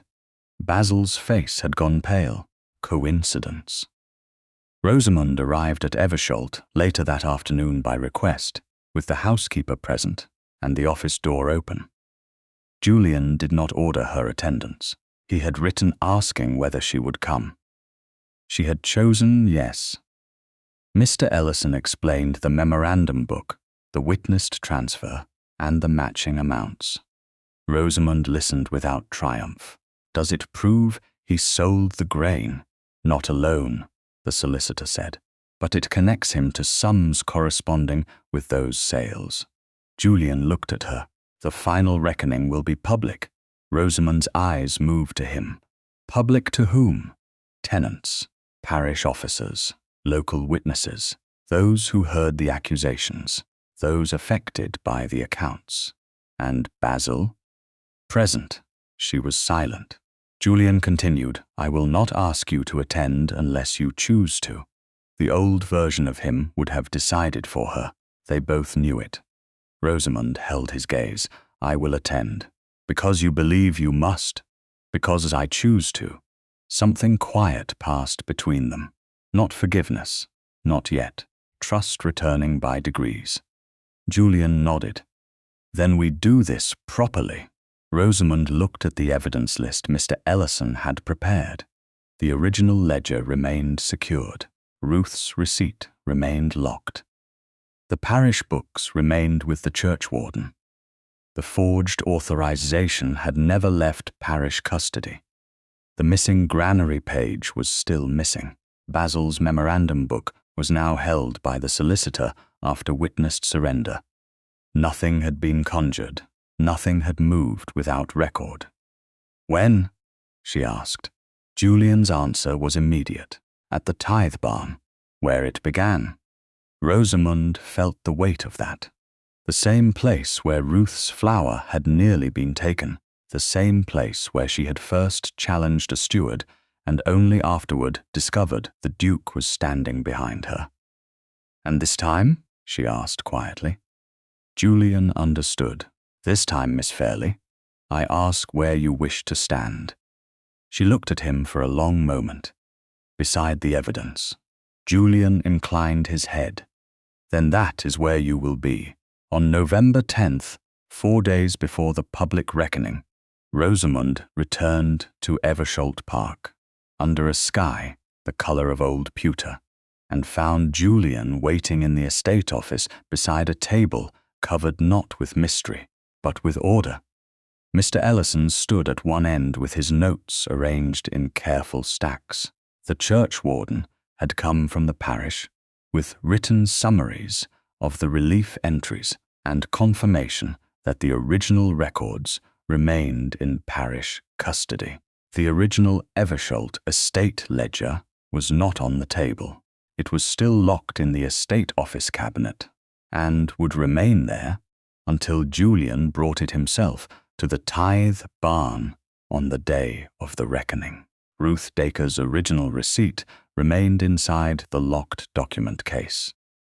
The missing granary page was still missing. No one had recovered it. No one pretended otherwise. Basil's memorandum book remained with Mr. Ellison after the witnessed surrender. The forged authorization bearing Matthew Dacre's name remained in parish custody until the churchwarden would present it publicly. Nothing had been moved carelessly. Nothing had appeared from nowhere. Rosamund noticed all of that before she noticed Julian watching her. Miss Fairleigh, he said, Your Grace. The old formality remained, but it no longer felt like a wall. Mr. Ellison gestured toward the papers. We have arranged the evidence in the order we believe most clearly establishes cause and effect. Rosamund stepped closer. Not simply suspicion, no. The solicitor's answer was immediate. Suspicion began this inquiry. It will not end it. He pointed first to his notes concerning the estate ledger. The disputed arrears appear in the original book. Mrs. Dacre's £3 payment does not. Then he indicated a second sheet. Her original receipt proves the payment was made and acknowledged by Mr. Netherton. Rosamund nodded. And the parish records. Independent contradiction. 3 households sought food relief at times when the granary accounts claimed food had already been delivered. The dead man's signature shows that at least one authorization cannot be genuine. Julian added, and Netherton's memorandum contains amounts corresponding with 3 grain sales in the market town. Rosamund looked at him, corresponding, not proving by itself that he made the sales. Correct. Something almost warm passed through his eyes. You have trained me well in distinctions. That is a dangerous admission from a duke. Mr. Ellison looked down at his papers, very deliberately hiding a smile. Julian did not. I have made more dangerous admissions lately. The words were quiet. Rosamund felt them before she understood them. Then the solicitor continued, saving them both from the silence. The final sequence will matter. We must not rely on outrage where proof will do. Agreed, Rosamund said, and we must not pretend the missing page exists. Agreed. Or make the stable lad's memory carry more weight than it can bear. Agreed. Julian leaned one hand against the table. The wagon route is a lead supported by later discoveries. Nothing more. Rosamund studied him for a moment. This was the man who had once believed authority meant making the decision quickly and correctly. Now he was learning the harder discipline of limits. What happens to the tenants if Basil is exposed? She asked. Mr. Ellison looked toward Julian. Julian answered himself. Disputed debts will be suspended immediately. Where false entries are proven, balances will be corrected. Payments will be restored in the accounts. Grain relief will resume. I will institute an independent annual review. And written receipts? Rosamund asked, with counterfoils kept separately. She nodded. Good. Julian's gaze held hers. You said punishment without restitution would be incomplete. I meant it. So did I. The churchwarden shifted beside the window. And Lady Blanche? Rosamund had expected the question eventually. She did not expect how sharply her stomach tightened. Julian's face cooled. She repeated accusations against Miss Fairleigh without evidence. As concern, Rosamund said, which allowed them to travel farther. Yes. Julian looked at her. Publicly proving your innocence cannot erase what was said. Rosamund glanced down at the evidence list. No, I cannot make people forget. I do not need them to forget. He waited. Then, what do you need? She raised her eyes. The truth spoken where the lie was spoken, no one moved. Julian understood immediately. Not a private apology, not a discreet correction, not a whisper passed through drawing rooms after the damage had already travelled. Then that is what will happen, he said. Rosamund believed him. The realization frightened her more than she expected. Trust had not returned in a single grand moment. It had come back quietly through locked cabinets, witnessed transfers, questions asked instead of commands given, and an apology that had not demanded reward. Julian had changed his behavior before asking her to change her feelings. She did not know what to do with that yet. Mr. Ellison gathered one set of notes.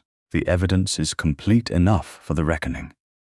I suggest no further interviews unless something material arises. The churchwarden agreed. Within minutes, the practical work ended. Mr. Ellison and the churchwarden withdrew to the adjoining room to compare dates before departure, leaving the estate office door open and the housekeeper visible in the corridor beyond. Rosamund should have gone as well. Instead, she remained beside the table. Julian did not move closer. "Are you afraid?" he asked. She considered the question. "Yes." He looked almost relieved by the honesty. "So am I. You are a duke. Unfortunately, rank has proved ineffective against conscience." That drew a small smile from her. It disappeared quickly. "Basil will fight." "Yes." Blanche will retreat into politeness. "Probably. Some people will believe only what allows them to keep their opinion of me." Julian's jaw tightened. "Yes." Rosamund looked toward the locked cabinet where the original ledger remained. "Then tomorrow will not repair everything." "No." "Good." He frowned slightly. "Good? I am tired of people treating repair as though it means pretending damage never happened." Julian remembered the silver thimble. Her mother's words. Mending is not the same as pretending nothing was torn. He almost said so. He did not. The moment felt too delicate for cleverness. Instead, he said, "I have thought about what you told me in this room weeks ago." "Which part?" "That the people harmed by rules must be able to speak." Rosamund was silent. "I believed listening made me responsible," he continued. "Then I learned I could listen and still decide for you." Her eyes softened, though barely. "You learned painfully." "I deserved to." He looked at her then with such unguarded intensity that the room seemed to narrow. "There are things I would like to say to you." Rosamund's breath caught. He could have said them. She knew that. Perhaps he knew she knew, but he looked toward the evidence on the table and stopped. "Not now," he said. "Why?" The question escaped before she could prevent it. Julian's answer was quiet. "Because tomorrow you will stand before people who have questioned your judgment and your character. I will not place my feelings beside that decision and ask them to weigh on you." The restraint hurt in a different way, a gentler way. Rosamund looked at him for a long moment. "You have changed." "Not enough. Perhaps not." He accepted that, but enough that I noticed. Something in his face gave way, not fully, but enough for her to see the man beneath the title. Julian glanced toward the door, then back to her. "Tomorrow, where do you want to stand?" "You asked me that before." "I am asking again." Rosamund thought of the assembly room, of being defended and dismissed in the same breath, of walking out under 100 eyes. Then she thought of the tithe barn, Ruth's flour, Thomas's repaired sleeve, the ledger, the receipt, and the dead man's forged name. "Beside the evidence," she said. Julian nodded. "And when you speak," Rosamund held his gaze. "Tomorrow, stand beside me. Do not stand in front of me." For several seconds, he said nothing. Then he bowed his head. "I understand." Outside, the light was already fading toward evening. 4 days remained before the reckoning. Yet both of them knew the distance between them had changed more in that room than in all the weeks before it. The next morning, the tithe barn doors would open to tenants, parish officers, local gentry, and the people who had heard Rosamund called meddlesome, ambitious, dishonest, and dangerous. Basil Netherton would be there. Lady Blanche Harbury would be there.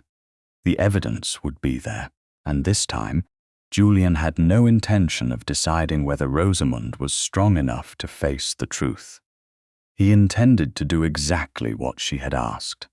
Stand beside her, not in front. 4 days later, on the morning of November 14th, the tithe barn opened again, and this time no one came to collect rent.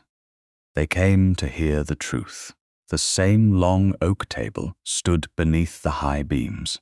The same cold autumn light entered through the open doors. The same stones that had witnessed Ruth Dacre nearly lose her children's flower now bore the footsteps of tenants, parish officers, local gentry, estate workers, and those who had once watched Rosamund Fairleigh stand between a bailiff and a sack of food, yet everything felt altered. Ruth stood near the front, with Thomas and Eliza beside her. Thomas's repaired sleeve still held. The churchwarden arrived, carrying the parish records under his own custody. Mr. Ellison brought Basil Netherton's memorandum book, which had remained with him since its witnessed surrender. Julian entered last, with the original Eversholt estate ledger in his own hands. He carried it from the locked estate office cabinet directly to the barn and placed it on the table before everyone present. Rosamund stood exactly where she had chosen to stand, beside the evidence, not behind Julian, not hidden among the spectators, beside it. Basil Netherton had been given a place opposite the table. Lady Blanche Harbury stood farther back among the gentry, composed in dark violet silk, her expression cool enough to suggest she had come merely to observe an unfortunate provincial difficulty. Julian looked across the barn. Conversation died without command. We are here because families on this estate were charged debts that may not have been owed, denied payments that were made, and recorded as receiving food they did not receive. His voice carried evenly. No conclusion will depend on rumor. No accusation will stand without proof. We will begin with the accounts. He opened the original ledger. The leather binding creaked in the silence. Mr. Ellison indicated the Dacre entry. Julian read the figure aloud. Then Ruth stepped forward. She looked frightened, but she did not look away. Mr. Ellison opened the locked document case that had been brought under supervision and removed her original receipt. Mrs. Dacre, he said, is this the paper you gave voluntarily to Miss Fairleigh, who then transferred it directly to His Grace? Yes, sir. And this signature? Ruth swallowed. Mr. Netherton's. Basil spoke at once. A receipt may have been written and the entry omitted by mistake. Julian looked at him. One omission might be a mistake. He turned to the ledger. 5 disputed arrears entries were written in a different shade of ink.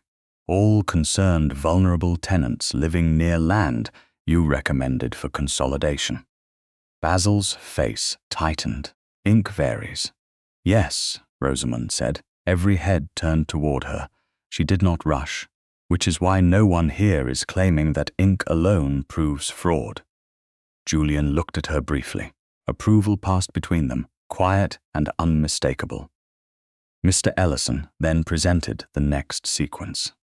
Parish relief entries showed that the Dacre, Mercer, and Bell households had sought food assistance.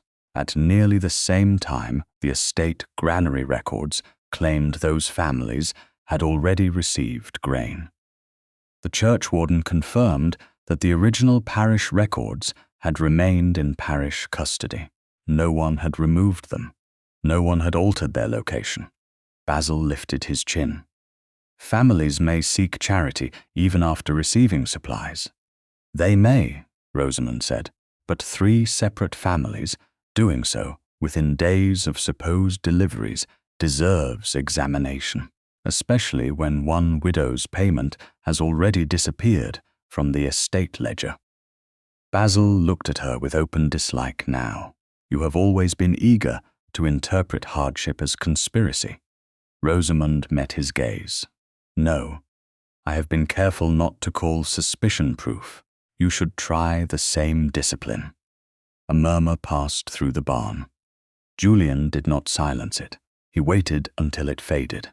Then the churchwarden opened the parish book to the authorization bearing Matthew Dacre's name. This document, he said, records grain collected under the signature of Matthew Dacre. Ruth covered her mouth. Thomas stared at the floor. Julian asked, "When did Matthew Dacre die?" The churchwarden gave the date from the parish register. "And the authorization?" 3 weeks after his death. The barn became still. Basil looked at the page. Then someone forged his name. "Yes," Julian said, "that much is certain." Basil turned sharply toward Rosamund, and Miss Fairleigh was the one who found it. The accusation was naked now. Lady Blanche's attention sharpened. Rosamund felt every old humiliation return. The assembly room, the copied notes, the whispers. The mothers who had avoided her eyes. She did not shrink from any of it. "I found it in the presence of the churchwarden. I did not remove it. I did not possess it privately. It has remained in parish custody." The churchwarden said, "That is correct." Basil's mouth hardened. Mr. Ellison stepped forward with the memorandum book. This was surrendered voluntarily by Mr. Netherton on November 7th after he attempted to leave the estate with luggage and cash. "I was travelling to market," Basil said. "And you were free to say so," Julian replied. "The gatekeeper reported the departure because I had already ordered unusual movements recorded after a granary page disappeared." He paused. "That page remains missing." Rosamund heard the importance of the statement. No false miracle, no sudden recovery. The absence itself remained part of the truth. Mr. Ellison opened Basil's memorandum book. 3 dates, and 3 amounts with grain sales made in the market town during the same period when grain assigned to tenant families failed to reach them. Basil laughed once, without humor. "Coincidence? Perhaps," Julian said, "if this stood alone." He looked across the evidence before him. "It does not."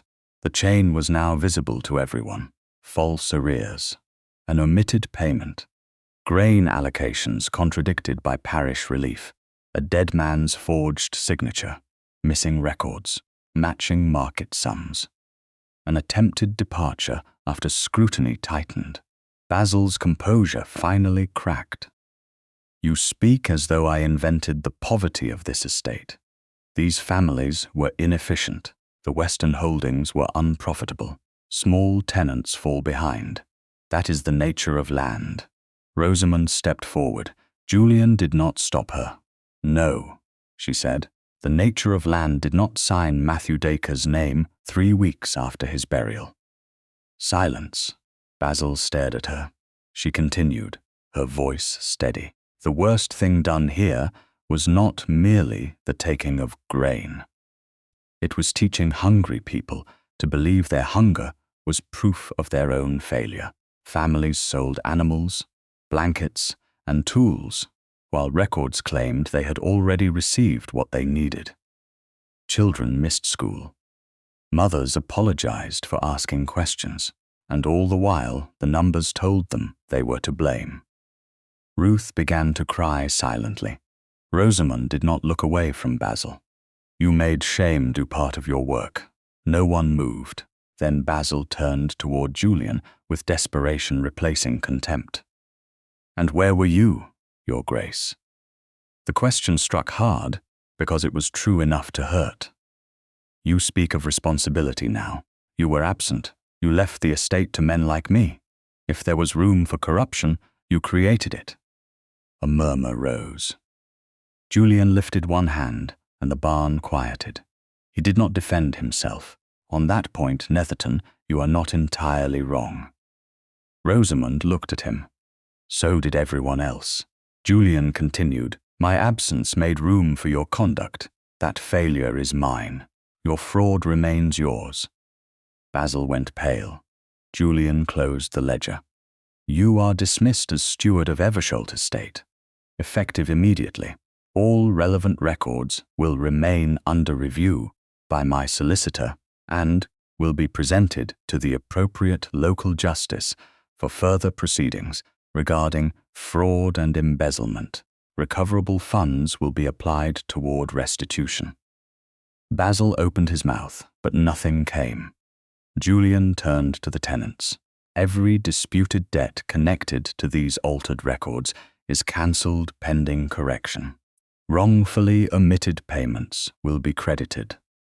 Grain relief will be restored. Annual accounts will be independently reviewed. Written receipts will be issued with counterfoils kept separately. Ruth stared at him. Mr. Ellison handed her the corrected account. Mrs. Dacre, no false arrears remain. She looked at the page, then at Rosamund. Matthew paid. Rosamund's throat tightened. Yes, they know now. Yes. Lady Blanche began to move toward the door. Rosamund saw her. Lady Blanche. Blanche stopped. The entire barn turned. Rosamund's voice remained calm. At the subscription supper, you suggested I had collected grievances to gain unusual access to His Grace and interfere in estate affairs. Later, you repeated concern that I might have forged evidence. Blanche's face cooled. I merely expressed questions others were already asking. Without evidence, Julian said. Blanche looked at him. His expression was absolute. You repeated accusations that damaged Miss Fairleigh's reputation. You will not be received at Eversholt again unless you retract them before the same society in which you encouraged them. Blanche stood motionless. Pride fought calculation. Calculation won. Very well. She turned toward Rosamund. Miss Fairleigh, I retract any suggestion that you falsified evidence or pursued this inquiry for personal advantage. Rosamund held her gaze. Thank you. Nothing more. No triumph. No cruelty. The truth was enough. When the barn finally emptied, Julian remained near the oak table. The ledger lay closed before him. Ruth had gone home with her corrected account. The churchwarden had reclaimed the parish records. Mr. Ellison retained Basil's memorandum book. Every object returned to its proper custody. Rosamund stood near the doors, looking out toward the cold fields. Julian approached, but stopped at a respectful distance. Miss, she turned. Your Grace, would you walk with me tomorrow afternoon? She looked at him carefully. He did not command. He did not assume. He asked. Yes, she said. Julian inclined his head. For the first time since the inquiry began, the silence between them held no accusation, no fear, and no unfinished question about the truth. Only one question remained now. It belonged not to the estate, nor to the ledger, nor to the people gathered in the barn. It belonged to them. The next afternoon, November 15th, Rosamund walked with Julian along the eastern path below Eversholt Park, where the ground was still damp from the previous night's rain, and the bare branches held the pale light of a late autumn sun. The house remained visible behind them. So did two distant gardeners working near the lower terrace, which preserved every requirement of propriety without making the walk feel watched. For several minutes, neither spoke. Rosamund had expected the silence to be awkward. It was not. After weeks of questions, accusations, ledgers, receipts, missing pages, whispered rumors, and rooms filled with witnesses, quiet no longer felt like absence. It felt like something they had earned. Julian walked beside her rather than half a step ahead.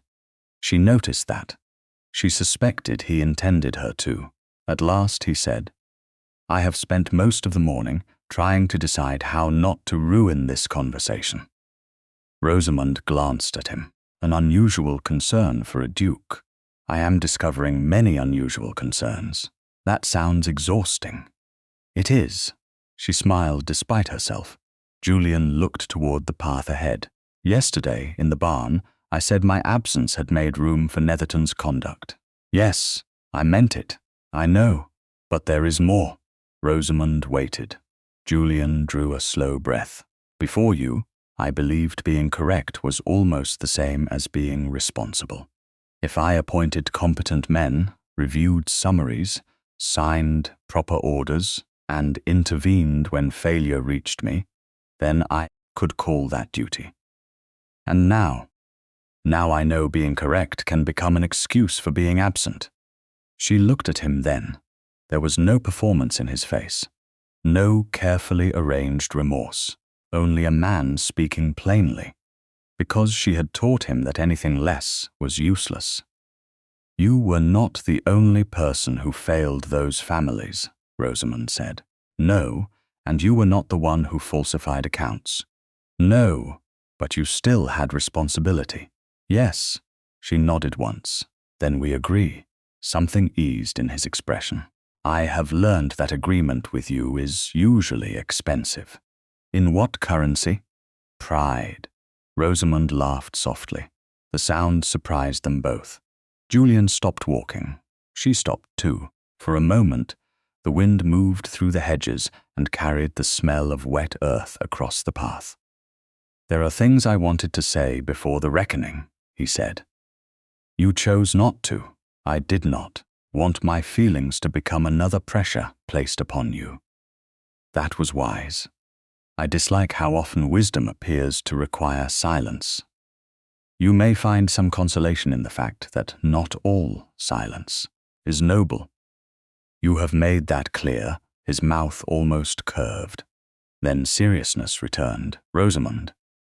It was the first time he had used her Christian name since the night of the subscription supper. Then it had felt like a mistake made in fear. Now it felt deliberate. She did not correct him. Julian continued. I do not want your gratitude. Her breath caught. I want the difficult honor of being disagreed with by you for the rest of my life. She stared at him. He did not look away. That sounds rather like a punishment. I have considered the possibility, and yet you still ask. I do. Rosamund looked toward the fields. Somewhere beyond the western tract, families were beginning to learn that certain debts had been cancelled and others corrected. Ruth Dacre had proof that Matthew's payment had been acknowledged. Thomas and Eliza would still remember hunger, but they would no longer be taught that hunger had been their father's failure. None of that made this decision simple. Do you want a wife? Rosamund asked. Or a conscience? Julian answered without hesitation. Both, if she freely chooses me. That was the wrong answer to make her heart beat faster. It did anyway.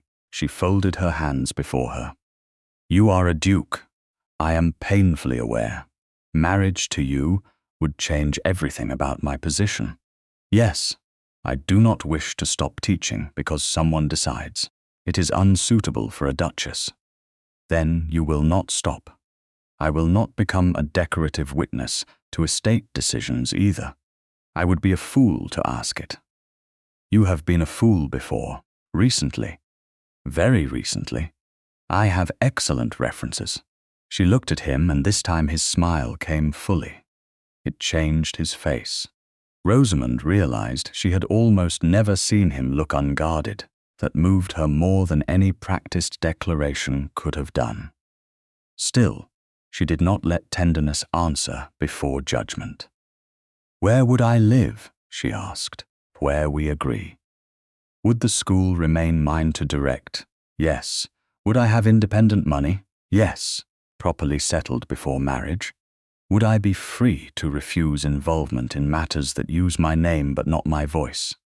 Julian's expression sobered. Yes. He paused. And if I forget, you will remind me. I will. I know. She studied him. He had once tried to protect her by deciding what she could endure. Now he stood before her and answered question after question without impatience, as though her conditions were not obstacles to love, but proof that love required terms honest enough to protect freedom. Then yes, she said. Julian went completely still. Rosamund almost smiled. You appear surprised. I am trying not to make any movement that might cause you to reconsider. a sensible precaution. Rosamund, yes? May I take your hand? Her throat tightened.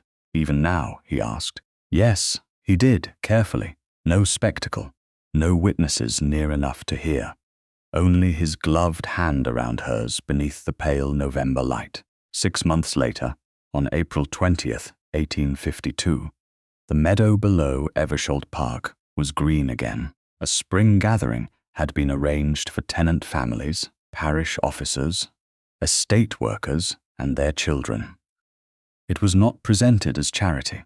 Julian had learned that charity given from above could become another way of preserving distance. The day celebrated the first completed review under the new accounting system. Written receipts were now issued with counterfoils held separately. Disputed balances had been corrected. Restitution from recoverable funds had begun. The estate was not transformed into paradise. Crops could still fail. Illness could still come. Poverty had not vanished. But fewer people feared that a false number in a closed book could take their food while no one listened. Basil Netherton's case continued through the proper legal channels. Lady Blanche had remained socially distant after her public retraction, and had not returned to Eversholt. Ruth Dacre stood near a picnic cloth, speaking with the churchwarden. Thomas, now brighter and stronger, was helping Eliza carry cups. Rosamund watched them from beneath a hawthorn tree. She was now Duchess of Marleigh. The title had altered how rooms received her, but it had not altered the way she taught, questioned, or refused easy answers. The school remained under her direction. Her role in tenant welfare consultation had been formalized by choice. She had her own income settled upon her, and Julian had learned, with mixed success and good humor, that marriage to Rosamund meant being corrected without ceremony. He approached, carrying a wicker basket. I have been informed that I am in the way. By whom? 3 children and 1 cook. Then the evidence is overwhelming. As he set down the basket, his cuff caught against the wicker edge. A thread pulled loose. Rosamund looked at it. Julian followed her gaze. A disaster. Contain yourself. She opened the small sewing case she still carried and removed the silver thimble that had belonged to her mother. Julian watched as she slipped it over her finger. He remembered the first time he had seen it. Thomas's torn sleeve, a school notebook, a room filled with questions neither of them yet knew how to ask. Rosamund made 3 neat stitches and tied the thread. Julian looked at the repaired cuff. Can everything be mended? She lifted her eyes toward the estate, the river beyond the meadow, and the families who no longer had to fear the quiet cruelty of numbers manipulated behind closed doors. No, she said, but what can be mended should not be abandoned. Julian held out his hand. Rosamund placed hers in it. Sunlight touched the silver thimble before she returned it to her sewing case. She stood beside him freely, not because he had rescued her, and not because a title had made her worthy, but because both of them had learned that love without respect becomes another form of power, and that the truest form of protection is not standing in front of someone who has the courage to speak, but choosing to stand beside her while she does.